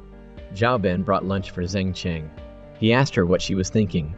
Zheng Cheng recounted how when Baidu first became popular, it took her a long time to teach her mother how to use it. But when she returned, she found that her mother's Google search history was full of what to do when your husband has an affair. Zheng Cheng said she saw her mother crying silently through the crack in the door. Zheng Cheng said that was the father she loved the most, one among 10,000 men out there. She asked Zhao Bin if her test results were very bad. Zheng Cheng said no matter what the results were, she would not remarry him. Zhao Bin told her that no matter what the results were, whether they remarried or not, he would not abandon her. Xin-ji just entered the office. Her colleagues cheered and congratulated her. Lawyer Hu even gave her a bouquet of flowers. It turned out that Xin-ji had successfully signed a contract with Gao Peng, and Gao Peng even sent an email specifically praising Xi for her serious and professional work. Other senior lawyers in the law firm were also very happy. They decided to let Xin-ji take charge of the entire project. Lawyer Hu called Xin-ji over. She said she would nominate Xin-ji for the Outstanding Lawyer of the Year award. Xin-ji was very grateful to Lawyer Hu for her concern. Lawyer Hu said it wasn't her helping her, but because Xin-ji herself had worked hard. Xin-ji and Jinan went out to celebrate the successful signing of the contract. Xin-ji said she had never met a wife as naive as her. Xin-ji told Jinan that she had been disliked by others for the food she cooked. Jinan asked if it was her ex-boyfriend. She wanted Xin-ji to tell her about it. Xin-ji knew about Jinan and Yi Peng. She felt there was nothing to tell. But Jinan insisted, so Xin-ji said her ex-boyfriend had someone else. Jinan was amazed that someone could steal a boyfriend from Xin-ji. Xin-ji felt that their breakup wasn't anyone's fault, because they were both too rational, too practical, so breaking up was inevitable. Jinan told Xin-ji that she actually had a crush on someone in Jiangzhou because she felt Gao Peng was like a robot who only knew how to text on WeChat. But at that moment, a boy suddenly appeared and she fell in love with him. Xin-ji told her to stop. Jinan asked why. Xin-ji said she was Gao Peng's partner. She wasn't afraid of her revealing secrets. Jinan said their relationship was very good. She wouldn't do that. Xin-ji wanted to confess to Jinan about her and Yi Peng. But as soon as she opened her mouth, Jinan's phone rang. It was Sun Han calling. Sun Han told her that she had intentionally arranged for Zhao Bin to attend the seminar that Zheng Cheng was attending. Jinan asked if she really wanted to do that. Sun Han said she had to see things clearly for herself. Sun Han waited for Zhao Bin to arrive. She took his hand and walked towards the seminar, just as Zheng Cheng saw them. Zheng Cheng walked out. Zhao Bin hurriedly pulled his hand away from Sun Han's. Zhao Bin saw the two of them as if he wanted him to face what happened years ago. He said he had to go first. Zheng Cheng told him to tell Sun Han the truth. Zhao Bin had to say that he and Zheng Cheng had remarried. Sun Han burst into tears after hearing Zhao Bin's words. Zheng Cheng took Zhao Bin's arm and left. Sun Han cried and walked away. She moved out of the house Zhao Bin had bought for her. Jinan asked Xin-ji what perfect love was. Xin-ji said the most beautiful love was when it hadn't begun. She told Jinan that there was a boy in high school who bought her steamed buns and chocolate every day, but they graduated without ever saying anything to each other. Gao Peng was having a meeting with Xin-ji and everyone in the company when Jinan called him out. Gao Peng asked why she was in such a hurry. Jinan handed Gao Peng a piece of grilled meat. Gao Peng took a bite and spat it out. He said his company was preparing to go public and didn't have time to play family games with Jinan. Then he turned back to the meeting room. Xin-ji and Zhao Peng chatted after the meeting ended. Zhao Peng said that in the eyes of others, he was just a rich fool. But he also wanted to have achievements so his parents could be proud. Gao Peng said Xin must help him, and Xin-ji said she would definitely help him. Xinji said she still had to thank Zhao Peng for praising her in front of the leadership. Zhao Peng said that was what Xinji deserved. Sun Han was heartbroken after she heard that Zhao Ben remarried Zheng Cheng. She was always distracted and kept making mistakes at work. Today, she went to the amusement park to play with a claw machine. A guy next to her showed her how to play. Sun Han wasn't interested though, and quietly walked away. Sun Han went to a different place and called the person who introduced her to the guy. Unexpectedly, it was the guy she talked to just now. He said that he got her contact information 6 months ago at Zhao Ben's wine party. He was attracted to Sun Han at first sight, so he asked for her contact information. Sun Han asked him if he was close to Zhao Ben. He said he knew Zhao Ben, but Zhao Ben didn't know him. He asked Sun Han if she was close to Zhao Ben. She answered that she was just like him, just a nobody to Lawyer Zhou. The guy said, "How could that be? Zhao Ben must be blind." Then they went to watch a movie together. Jinan asked Xinji to help her pick out an outfit because she had to escort Gao Peng to a wine party. Jinan didn't want to do this at all, but for Gao Peng she had to accept. She said Zhao Peng had even given her a list of party guests so she could get acquainted with them beforehand. Looking at the list of guests, Xinji said they were all people she wanted to meet but hadn't had the chance to. Jinan came up with an idea and suggested that Xinji be Gao Peng's girlfriend at the wine party. Xinji said people would mistake her for Gao Peng's real girlfriend. Jinan replied, "Who cares what people say? I think Xinji should become the youngest lawyer to become a shareholder." Jinan said she just happened to have a spare invitation card, and Xinji could go for food and drinks. That way, they would both achieve their goals, killing 2 birds with 1 stone. Xinji agreed to Jinan's suggestion. She would attend the wine party as Gao Peng's girlfriend. Someone would mistake her for Gao Peng's real girlfriend and Gao Peng wouldn't deny it. Lawyer Hu came to greet Xinji and Gao Peng. Xinji introduced Lawyer Hu to Jinan as Zhao Peng's girlfriend. Hearing that, Zhao Peng was not happy at all. The smile on his face disappeared completely. Lawyer Hu told Xinji that she was going to introduce her to Lawyer Sun Zhu. As soon as she heard this, Xinji immediately realized that this was the person she had been trying her best to meet, her biological father, Sun Xiu. However, when she saw him, Xinji didn't dare to go up and talk to him. She quietly left. Jinan asked Zhao Peng if working 18 hours a day was too tiring. Zhao Peng immediately said that when he was at the printing factory, he didn't even have time to be with Jinan. Jinan said it was okay. Work was important. She could go home on her own. Hearing that, Zhao Peng readily agreed. Seeing his reaction, Jinan felt very disappointed. She said she would go and find Xinji first. Jinan saw Xinji sitting alone, drinking wine. She asked Xinji what was wrong.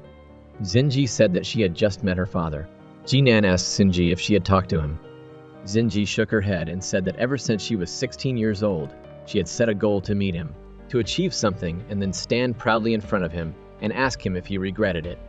However, when she saw Sun Xiu and his wife walking side by side, Xinji felt that her previous thoughts were childish. She panicked and ran away. Xinji was crying and drinking a lot of wine. Jinan told Zhao Peng to take Xinji home. She wouldn't go home today and would stay to take care of Xinji. Zhao Peng said he didn't expect Xinji could be close to Jinan. They are totally different types of people. Xinji immediately told Gao Peng that Jinan is straightforward and warm. He should cherish her. Hearing that, Zhao Peng didn't seem happy. Xinji asked what was wrong.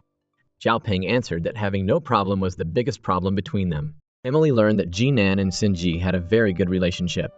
She went to find Jinan and told her that Xinji was actually Su. Hearing the name Su, Jinan immediately remembered the words, Su, in the phone book of Yi Peng. She immediately went to confront Xinji. Xinji admitted everything. Jinan said that she didn't want to see Xinji again. Sun Han and the guy were chatting when Zhao Ben saw them. He stopped Sun Han after work. Zhao Ben told her that he would definitely divorce Zheng Cheng. Sun Han immediately said that Zheng Cheng had to get IVF for him. How could he still want to get a divorce? Was he even human? They talked until they had a big fight. Zhao Ben began to insult Sun Han, saying that the clothes, belongings, and house she was using were all provided by him. Sun Han went home, packed up all the items that Zhao Ben had bought for her, and then pretended to be a delivery person and brought them to Zhao Ben's office. Jinan sat on the beach alone, catching the breeze. She saw that her high school classmate had just had a baby shower. Jinan thought to herself when Gao Peng would marry her. She thought to herself, should I ask him? That evening, Zhao Peng returned and said that he had been forced to entertain guests and hadn't even had dinner yet. Jinan went into the kitchen to cook noodles for him. While Zhao Peng was eating, she told him that their high school classmate had just had a baby shower. Zhao Peng said he knew and had even sent a big red envelope. Jinan said she didn't need to send it. Zhao Peng replied that she didn't need to. Jinan said that among their high school classmates, only they two were left unmarried, except for those who had broken up. She asked Zhao Peng when he would marry her. Hearing that, Zhao Peng choked. Jinan hurriedly said that she was just kidding. She was still young. She didn't want to get married yet. Zhao Peng said the same. She was still young. Jinan quickly made an excuse to pour water for Zhao Peng. After she left, Zhao Peng immediately spat out the noodles in his mouth. Clearly, he had just praised the noodles Jinan cooked, but now he was spitting them out. Jinan sadly went out to drink alone. She was so drunk that she didn't know where she was. Xin Ji came. Seeing Jinan lying sprawled on the ground, she also lay down next to her and then took her home. The next morning, Jinan woke up and saw Xin Ji cooking for her. Xin Ji saw her wake up and came over to apologize. Jinan said that if she received such a provocative phone call, she wouldn't let that person off the hook either. Hearing that, Xin Ji knew that she was no longer angry and said that they were even. Xin Ji said that she was making porridge, and it was very fragrant. Jinan said that she could smell it. It was really fragrant. Jinan asked Xin Ji what she had said last night when she was drunk. Xin Ji said she had said everything, including that she wanted to break up with Zhao Peng. Xin Ji advised her to think carefully about breaking up. She told Jinan that she could stay as long as she wanted. She would take care of everything. Sister San called Sun Han to her office and asked her what she had done to upset Director Lee. Director Lee had just scolded her harshly. He almost fired her. Sister San said she treated Sun Han like her own sister. She had helped her solve a lot of work problems. Sun Han thought for a while and then told Sister San that she wanted to quit. Sister San asked what had happened. Sun Han said that she knew this would happen sooner or later. Then she told Sister San about her ex-boyfriend, Zhao Bin. Hearing that, Sister San immediately understood everything. Sun Han, after quitting her job, went to Hong Kong to find Jinan. She went to stay at Zhao Peng's place. Sun Han asked why Zhao Peng wasn't home. Jinan replied that as soon as he heard she was coming, he hurriedly moved out. Sun Han said she would go stay at a hotel. Jinan said Zhao Peng moved out like he had just shed a heavy burden. She told him to come back, but he booked a flight. Jinan said with Zhao Peng's personality, he would never take the initiative to say goodbye. He would find a way for her to say it herself. Sun Han told her to stop talking. Jinan told Sun Han that now they were like a car out of gas. They weren't even bothering to find a gas station to fill up. Continuing like this would be pointless. Jinan invited Sun Han to get to know Xin Ji. Sun Han said she had heard Jinan mention Xin Ji many times and wanted to see her. Jinan told her that Xin Ji was Yi Peng's ex-boyfriend. Sun Han was very surprised to hear that. The three of them went to a bar to play Truth or Dare. Jinan asked Xin Ji to go ask for the contact information of the guy sitting at the bar. Xin Ji went there, but she was shy and didn't dare to ask. Unexpectedly, the guy went to ask for her contact information himself. He introduced himself as Luo Ma. Xin Ji also briefly introduced herself. When it was Sun Han's turn to tell the truth, she said Zhao Bin was a jerk. Hearing the name Zhao Bin, Xin Ji immediately suggested that they take a picture together as a souvenir. After that, Xin Ji made an excuse to leave first. As soon as she left the bar, she sent a photo to Zheng Cheng and asked her if Sun Han was going alone. At this moment, Luo Ma sent Xin Ji his contact information. She immediately deleted him as a friend.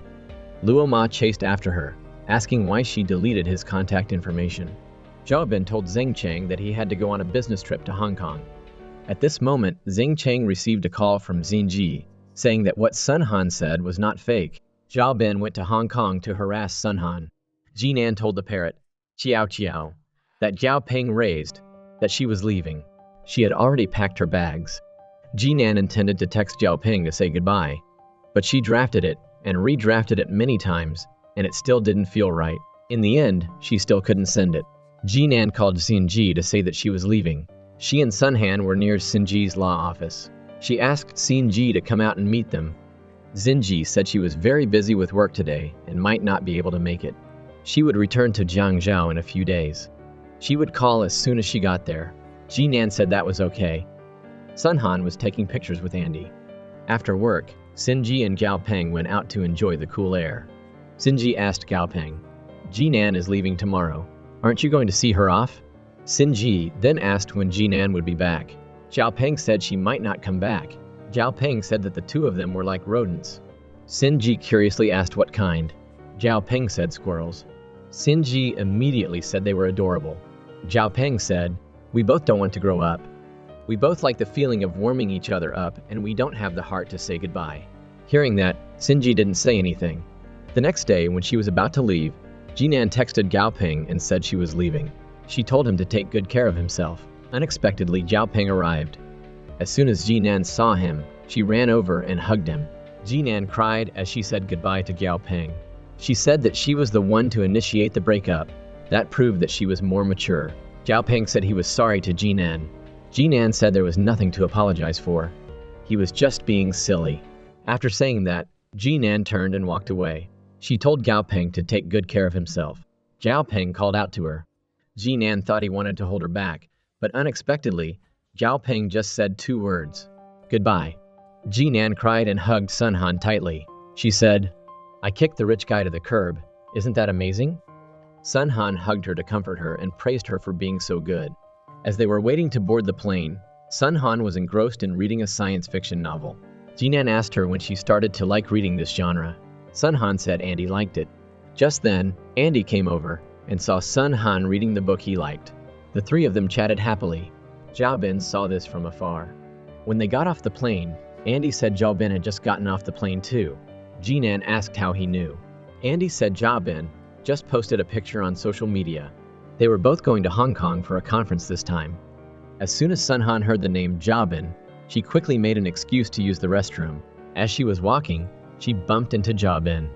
Zhao Bin pulled Sun Han back and said that he still loved her.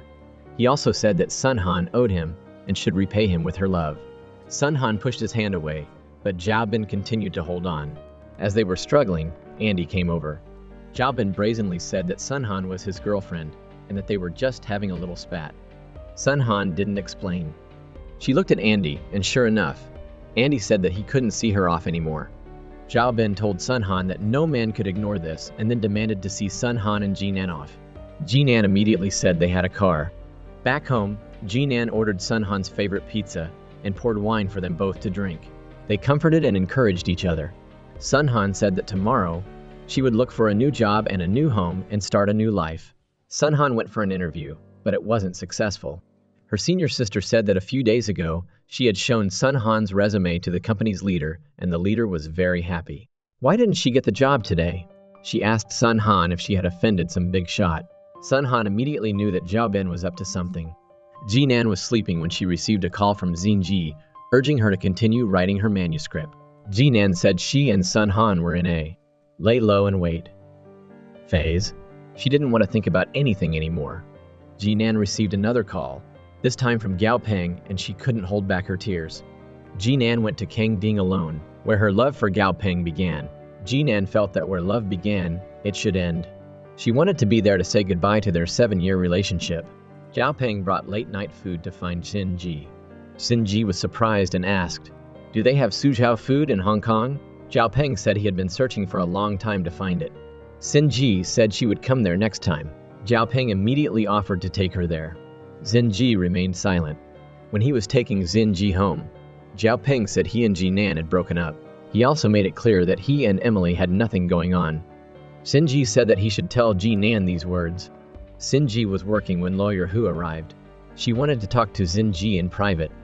Lawyer Hu asked Xinji if she had ever thought about studying abroad, saying that her promotion opportunities would be better if she did. Ji replied that she had thought about it, but she didn't have the money right now. She was still spending her savings. Lawyer Hu showed Xinji the ring on her finger and said it would be better if someone gave it to her. She asked Xinji if Zhao Peng was pursuing her because she had seen him come to the printing factory with her these past few days. Xinji remained silent. Lawyer Hu advised her to consider it because Zhao Peng was very rich. Xinji replied that Zhao Peng wasn't her type.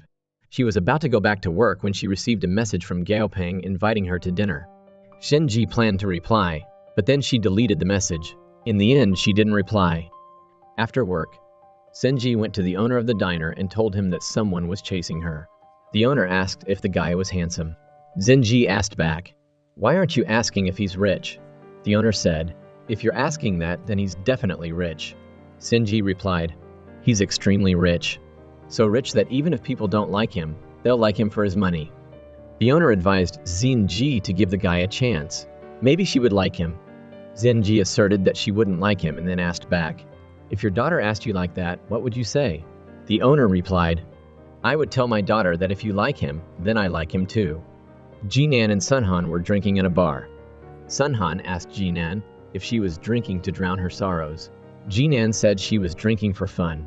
She was going to record all of that scumbag's behavior to write an article. Sunhan lamented that she couldn't find a job. Earlier, Zheng Cheng had said that the company was fair and clear. Now he was blacklisting her. What a hypocrite. Then Sunhan went outside to answer a phone call. Jiabin called to say he wanted to talk. Sunhan said she didn't want to see him. As soon as she finished speaking, Jiabin appeared in front of her. Sunhan asked how he knew she was there. Jiabin said he saw her post a photo on social media.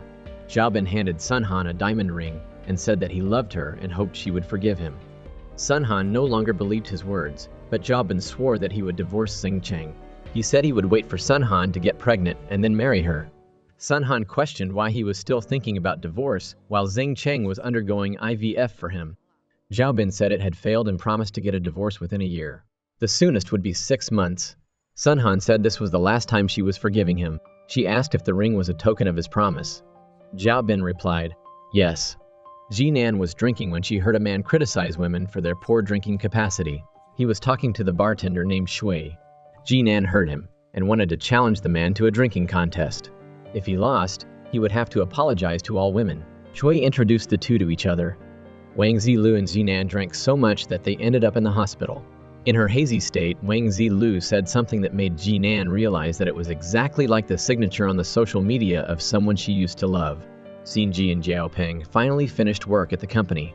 As Xinji was waiting for a taxi, Xiaopeng arrived and offered to take her home.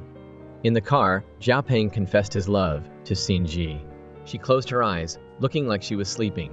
When they reached Xinji's house, Xiaopeng parked the car and waited for her to sleep. Waking up, Xinji hurriedly got out of the car to find Xiaopeng. Xiaopeng asked if she had heard him say anything. Xinji nodded. Xiaopeng asked further if she had pretended to be asleep to avoid his confession. Xinji replied that at first, when she heard him, she didn't know how to respond. But then she fell asleep for real. Xinji said she and Jinan were best friends. Xiaopeng advised her not to rush to refuse. Sunhan told Jinan that now to escape from Jiabin, she needed to find someone stronger than him. That person was Zheng Cheng. Sunhan went to the company to find Zheng Cheng and told her that Jiabin had come to find her again. Zheng Cheng thought Sunhan had come to break up their relationship until she played the recording of Jiabin's words when he came to find her, along with the diamond ring. Zheng Cheng burst into tears. Xinji heard that her boss at the Xinji law firm, Lawyer Hu, was about to return to Jiangzhou. She immediately suggested going with him. Lawyer Hu was surprised and asked Xinji if she wasn't having better opportunities for development in Hong Kong. Xinji replied that she came here initially because of a good boss like Lawyer Hu. And now that he's back in Jiangzhou, she wants to follow him. Hearing Xinji's flattery, Lawyer Hu agreed. When Xinji was packing her luggage to leave, she met Uncle Zhang. He brought her sweets. Xinji looked at him with a mixture of joy and sadness. As soon as the plane landed in Jiangzhou, Xinji was greeted by Zheng Cheng. Xinji said it wasn't necessary to do this, but Zheng Cheng said she had something urgent to tell her. Zheng Cheng gave Xinji the recording sent by Sunhan. After listening, Xinji angrily scolded Jiabin for being such a terrible person. Zheng Cheng asked Xinji if she knew what it felt like to have cold water splashed on her in the middle of winter. Every time she heard this recording, she felt chills down her spine. Xinji asked Zheng Cheng what she planned to do next. Zheng Cheng replied that she wanted a divorce. Not only that, she wanted to make Jiabin go bankrupt. Xinji said that now she and Sunhan were practically allies. Zheng Cheng scoffed, saying that they were just using each other. She believed that Sunhan was very intelligent and understood her character well. Han did this not only to help Zheng Cheng escape from Jiabin, but also to make Zheng Cheng indebted to her. Xinji called Jinan to let him know she was back in Jiangzhou. Jinan happily asked where she was, so he could come find her.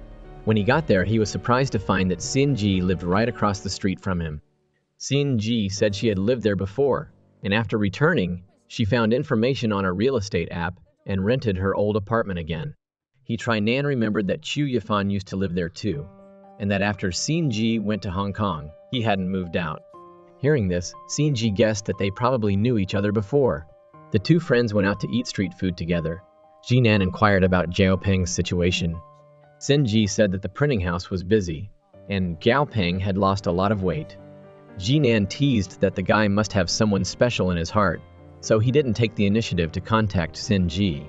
Hearing this, Xin Ji was a little flustered. She didn't know how to respond. Nan said that Jiao Peng was kind, good-natured, and well-off.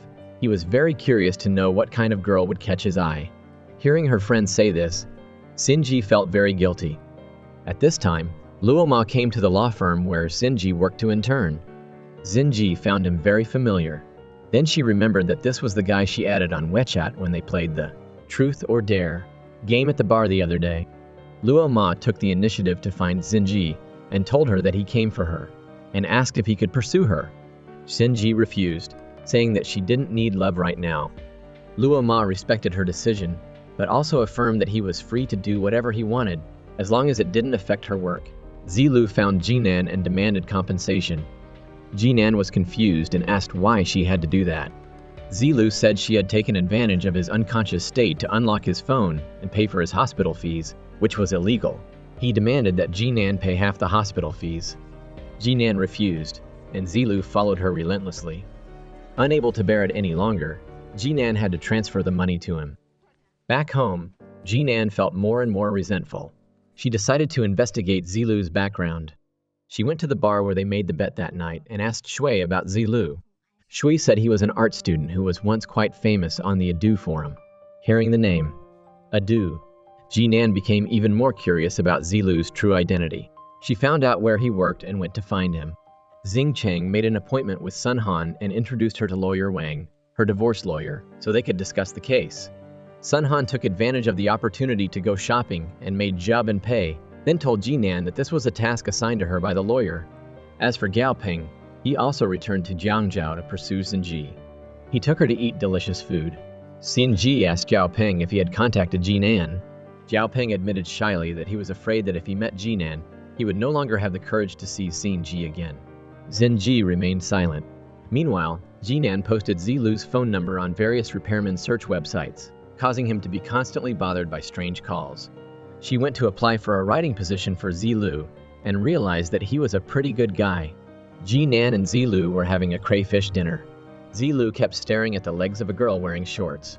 Jinan said that was rude, but Zilu argued that the girl was dressed that way for people to look. They argued about the relationship between the gazer and the gazed upon, with Jinan demanding that he stop trying to turn enjoying looking at beautiful women into art. Zilu then said that if she wanted to date him, her waist-to-hip ratio would have to be perfect. He could tell at a glance. Just as he was talking, he got a call about fixing an air conditioner. He hung up and complained about how many spam calls he got. In reality, it was all Jinan's doing, but Zilu didn't know.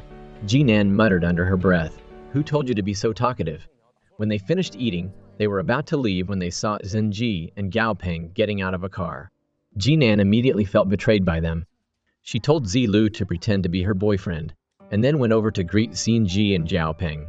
Jinan introduced Zilu to them, saying that Jiao Peng was her ex-boyfriend and Xin Ji was her best friend. She asked Zilu if he thought they looked good together. Zilu immediately slapped her hand away. He asked Jinan if she wanted him to pretend to be her boyfriend to save face, and that her ex-boyfriend dating someone else had nothing to do with her. Jinan told him to shut up, but Zilu continued talking, making Jinan so embarrassed that she ran away. Zilu quickly chased after her and invited her to go drink. Jinan agreed. Zilu asked why she couldn't give them a chance. They obviously looked great together. Jinan said she couldn't get over it. Wasn't she allowed to be sad? She said that and finished her glass of wine in one gulp. Zilu just sat there watching her drink. And finally, Jinan got drunk. Zilu had to carry her back home. The next morning, she woke up to find her clothes had been changed, but she couldn't remember what happened the night before. She quickly went to find Zilu and asked him what happened. Zilu said he was about to leave, but Jinan kept holding him back, basically forcing him to stay.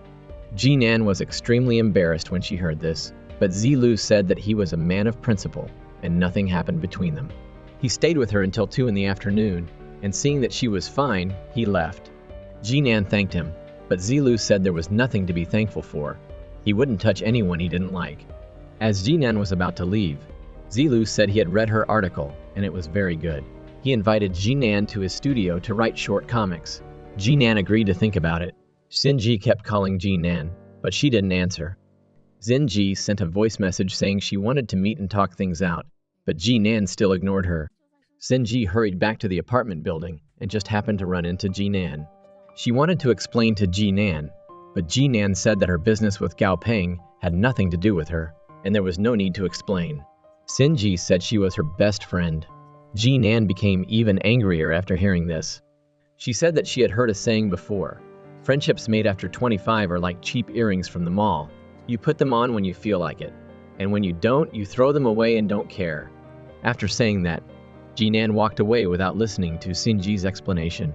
Xinji helplessly left. Lawyer Wang, Zheng Cheng's lawyer, met with Sun Han. Sun Han handed over all the evidence she had collected to Lawyer Wang. Lawyer Wang told Sun Han that Zhao Bin would definitely get revenge when he found out and warned her to be careful. Zhao Bin just got home and saw all the luxury jewelry he bought for Sun Han was at Zheng Cheng's place, along with the recording of his promises to Sun Han. He asked Zheng Cheng what she meant, and she presented him with a divorce agreement and asked him to sign. She told him that he wouldn't get a penny. Zhao Bin asked why and refused to sign. Zheng Cheng went to find Sun Han and showed her how to gather legal evidence. Sure enough, Zhao Bin, knowing what happened, went to Sun Han, and not only beat her up, but also acted indecently towards her. Everything happened exactly as Zheng Cheng said. Luckily, Sun Han had installed a camera in her room and recorded the whole incident. As soon as Zhao Bin left, Sun Han immediately called the police. Zhao Bin was detained for 3 days for assault. Lawyer Wang told Zheng Cheng to go to the police station to get the record, which might be helpful for them. Zheng Cheng told Lawyer Wang it wasn't necessary. She wanted Sun Han to testify in court. Lawyer Wang said there was no need for such trouble. Zheng Cheng said she wanted to witness Sun Han's remorse. Zheng Cheng went to find Sun Han and asked her to testify in court. Sun Han said she was not at fault. She and Zhao Bin got together after he was divorced, and she was also tricked. Zheng Cheng said she knew that Zhao Bin had deceived both of them and asked Sun Han if she thought about what Zhao Bin would do to her after he got out of jail 3 days later. Zheng Cheng told Sun Han that as long as she testified in court, she could ruin Zhao Bin's career. At that time, he wouldn't be able to protect himself in Zhangzhou, let alone find Sun Han to cause trouble. Sun Han asked if she wanted to help. Zheng Cheng said that those who do wrong have to pay the price. Jiao Peng went to find Xinji again. He felt that letting Jinan witness it wasn't a bad thing. That way, the thin layer of paper separating them would be pierced. Jiao Peng once again confessed his feelings to Xinji. Just when Xinji didn't know how to respond, Lama knocked on the door and told Xinji that Lawyer Hu was looking for her. In fact, Lawyer Hu wasn't looking for her at all. Lama didn't want to see Jiao Peng looking for Xinji. He told Xinji that Jiao Peng wasn't suitable for her, and at the same time said that he liked her. Xinji said that she didn't want to date right now. Just then, Lawyer Hu called. Lawyer Hu handed her a contract and asked Xinji if Jiao Peng was pursuing her. Xinji said that she no longer had any hope for love. She only had work. Lawyer Hu said that many women had given up conquering the world for love. Xinji said she wanted to conquer the world. Lawyer Hu asked if there was a ticket that could bring her the top resources. Would she want to compete? Xinji said she definitely would. Lawyer Hu asked what if the person giving the certificate was Gao Peng. Xinji was silent. Sun Han told Jinan about Zheng Cheng finding her. Jinan said she would ask Xinji if she could help her. Jinan told Sun Han that Xinji was Zheng Cheng's cousin. Sun Han asked if it was the lawyer in Hong Kong. Jinan said she only found out recently and she was embarrassed to call Xinji because of Gao Peng. After a lot of mental struggle, Jinan called Xinji and told her about Sun Han. Xinji agreed to help, but she didn't know what the result would be. Jinan called Xinji and asked her to come over for dinner that night. She said she had ordered takeout including Xinji's favorite dish. Xinji happily went home after work. During dinner, Xinji told Sun Han that Zheng Cheng wanted her to relay that she felt Sun Han deserved to be punished more. Jinan comforted her, saying that if she did wrong, she should admit it. Sun Han wanted Xinji to tell Zheng Cheng that they would meet at the court. She said she thought Xin-ji would hate her and not help her. Xin-ji said how could she hate her? Besides, she also didn't want to see her sister heartbroken. In fact, she was helping her sister. Xin-ji was about to tell Jinan about Zhao Peng when Jinan said that she trusted her. The two reconciled and became good friends. Jinan showed the article about Xiao Ren-ni to Zilu, who wasn't very happy with it. Jinan stayed up all night revising it, and this time she was very satisfied with her writing. Jinan planned to go find Zilu to show it to him. Just as she got to the studio door, she met the person who was waiting to collect the rent. The door was locked and no one was home. Jinan was about to call Zilu when he pulled her away. Zilu told her he was broke and unfortunately got fired by his boss. Jinan said she felt very happy writing about Xiao Ren-ni this time, and she had found what she wanted to do.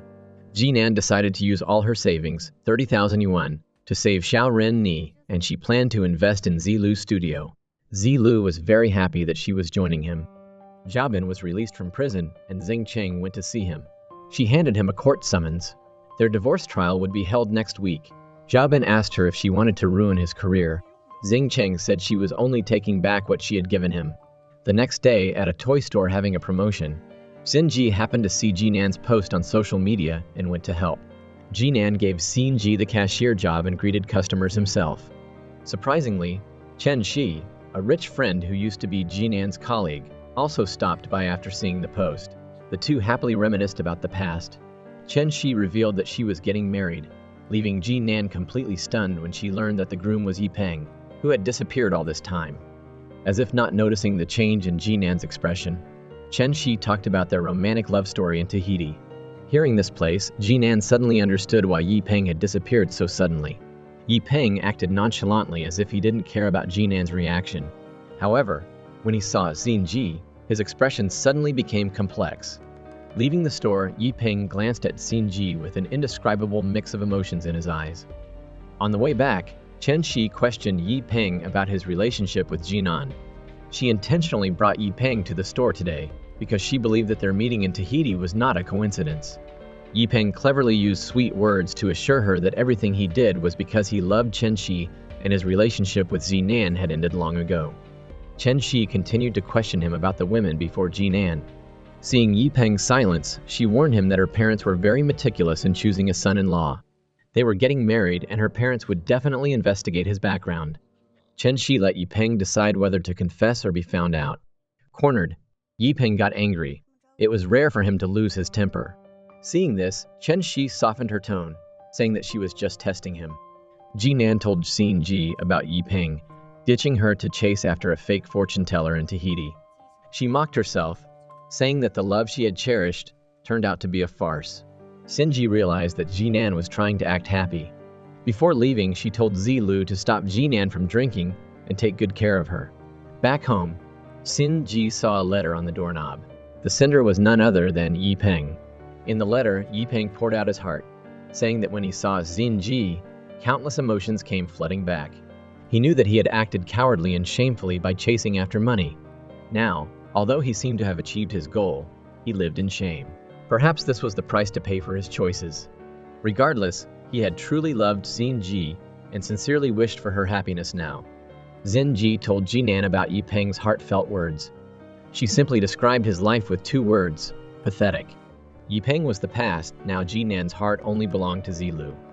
Recently, one of the CEO founders of Zilu's toy factory had decided to quit and return home to get married. The departure of his friend and his own failure to achieve his dream after 9 years of pursuit made Zilu discouraged, and he didn't know whether he should continue or not. Not wanting to see Zilu collapse, and after spending time together recently, Jinan fell in love with him. She knew that Zilu wasn't Leviathan, he just used that nickname before, but she still loved him deeply. To help Zilu overcome his difficulties, Jinan wanted to mortgage or rent her apartment to get money to support him in pursuing his dreams. Zilu refused her kindness, saying she didn't need to sacrifice like that for him. Jinan's words, "I feel sorry for you," broke down the barrier between them. Seeing Zilu move closer, Jinan imagined them sharing a passionate kiss. A part of her rationality told her to keep her distance, but Jinan was a person who lived for her emotions and couldn't hide her feelings for him. Zilu took Jinan home. The unclear time before falling in love is always the most exciting. Jinan was immersed in happiness and couldn't escape. Zilu took off his jacket and gave it to Jinan to wear. She skipped happily, accidentally dropping something from her bag. Jinan was shocked to see that it was a condom. All her romantic emotions vanished. She questioned Zilu about who he was going to meet. Zilu nonchalantly replied that he always carried those with him like a keychain. She didn't need to overreact like that. Jinan couldn't believe that Zilu was like this. She sadly realized that their love had ended before it even started. His friend advised Zilu to think carefully.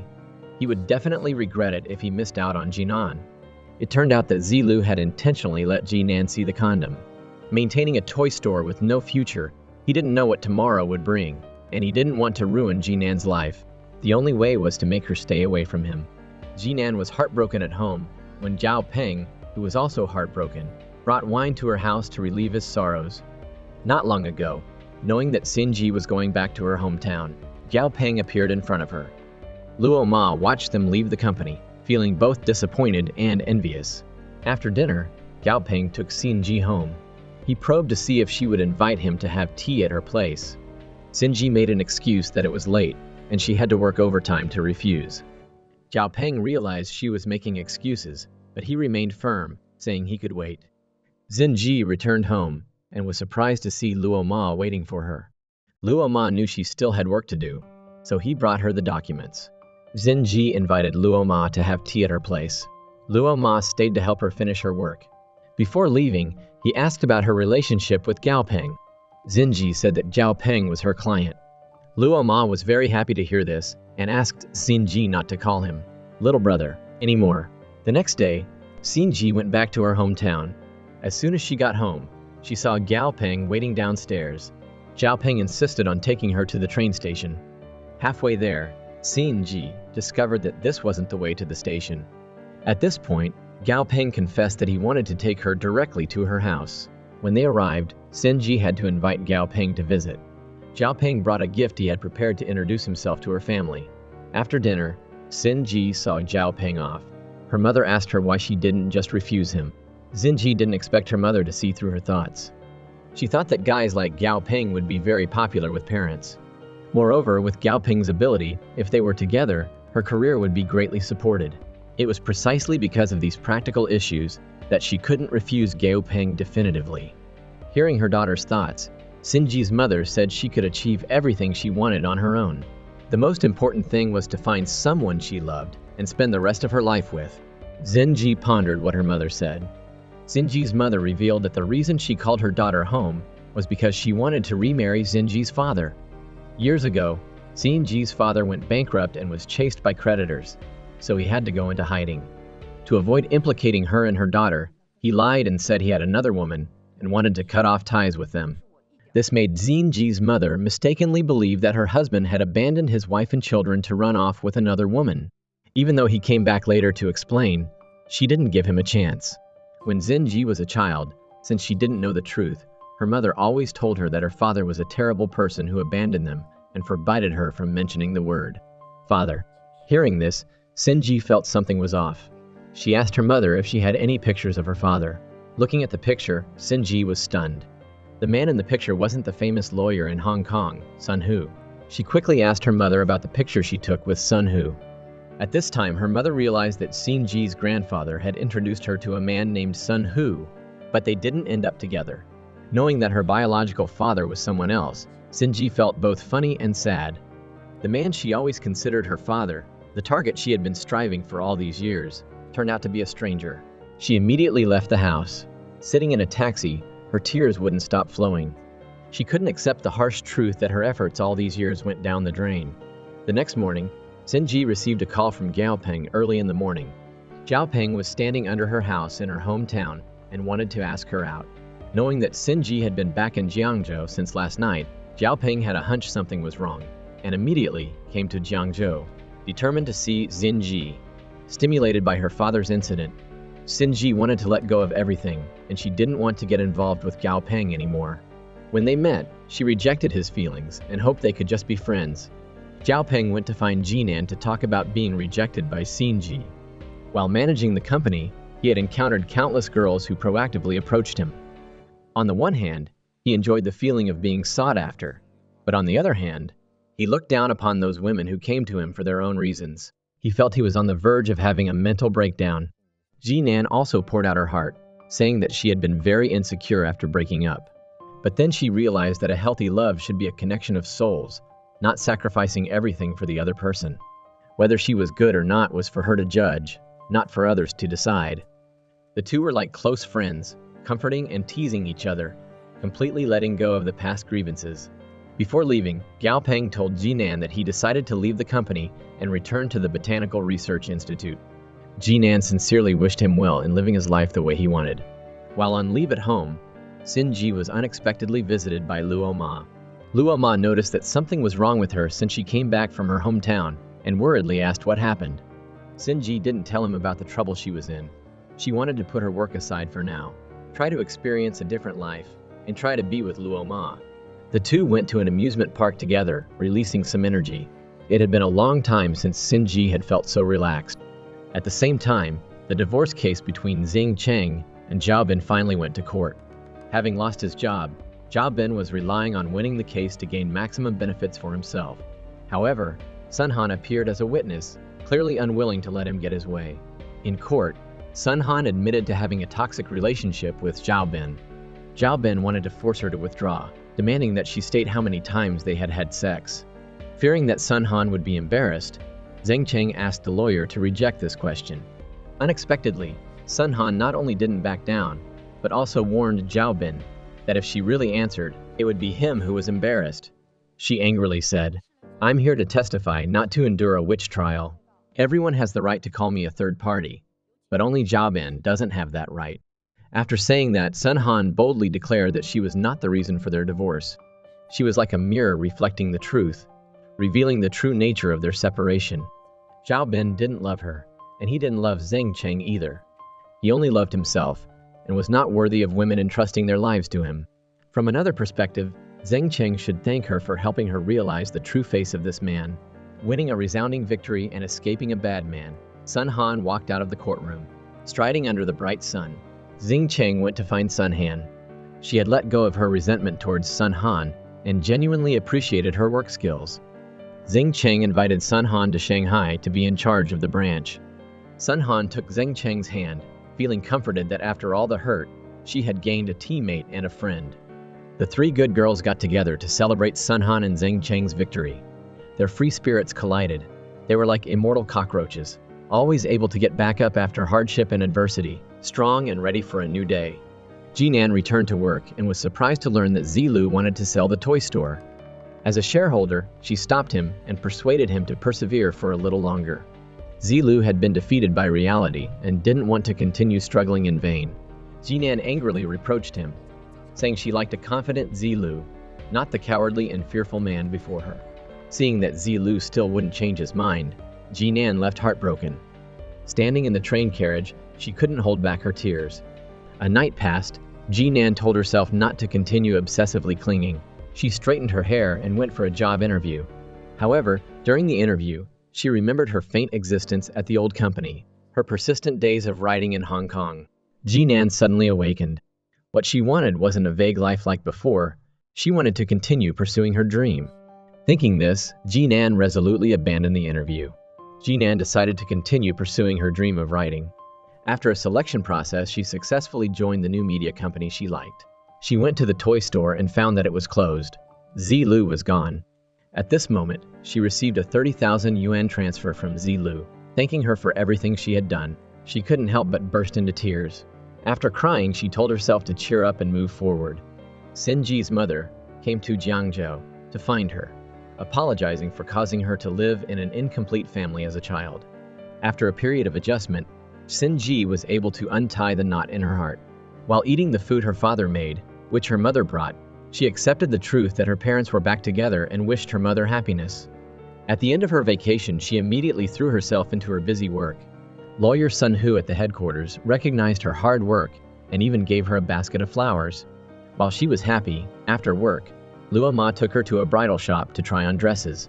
If she liked one, he would buy it for her. Zhen Ji declined Luo Ma's kindness and announced that their game was over. Luo Ma was unwilling to give up and followed her home. Although Xinji didn't think about getting married, he still confessed, wanting to make a 3-point agreement with her. While they were together, Sinji couldn't date other people, Sinji couldn't love him, but she wasn't allowed to like someone else either. As he was talking, Sinji received a message from Lawyer Hu, and she had to deal with work first. Luo Ma was unhappy with her attitude and accused her of trampling on his true feelings. Looking at Luo Ma's red eyes, Sinji felt a little sorry, but the online meeting was about to start and she didn't have time to care about him. Luo Ma walked out of the room. Sinji received a message, "I'm leaving." Sinji wondered if she should hold him back. At this time, the online meeting officially began. She quickly adjusted her mood and focused on work, putting her feelings aside. At the end of the meeting, she asked Jinan. Seeing Luo Ma's red eyes in front of her, she only wanted to wipe away his tears. What kind of emotion was that? The answer Jinan gave was maternal love. She felt that Luo Ma wasn't suitable for Sinji. Right now, dating wasn't part of Sinji's plan. To Luo Ma, she only felt guilty and sympathetic, not romantic. She advised Shinji to make it clear and definitive. Sometime later, the three women who were striving for their careers got together and shared their recent situations. Sinji planned to go to New York for further studies. Sunhan was about to leave for Shanghai. Jinan finally had a hot article that reached 100,000 views. The three women clinked glasses in celebration, saying that nothing was the best, only better. On her last day at work before leaving, Sinji discovered that Luo Ma had quit. On her desk, there was a stuffed animal left by Luo Ma. According to Sunhan's instructions, Jinan went to the subway station to meet her, but unexpectedly, the person she saw was Zilu. She angrily scolded Zilu for leaving without saying goodbye, hitting him while questioning why he came back. Zilu explained that he couldn't bear to end his 9-year dream with his own hands, but he had learned how to face failure and reconcile with himself. The reason he came back was because Jinan was here, and he couldn't let go of her. The two couldn't contain their love for each other. They hugged tightly and exchanged passionate kisses. Zilu had found a new job. He put on a suit for Jinan to see. Jinan happily leaned against him. Her boyfriend was handsome no matter what he wore. In the blink of an eye, it was time to say goodbye. Jinan went to the airport to see Sinji and Sunhan off. On Sinji's bag was the stuffed animal given by Luo Ma, seemingly proving that the man who truly loved her had once existed. Jinan expressed her regret to her two friends. In a flash, she seemed to see her younger self, naive and waving goodbye. She exclaimed, "I admire youth." Sinji and Sunhan replied that there was nothing to admire. Their youth was beautiful and they never wasted a single moment. One half mature, one half naive, they would always bravely face the unknown in life. The movie ends here. Thank you for watching and see you next time.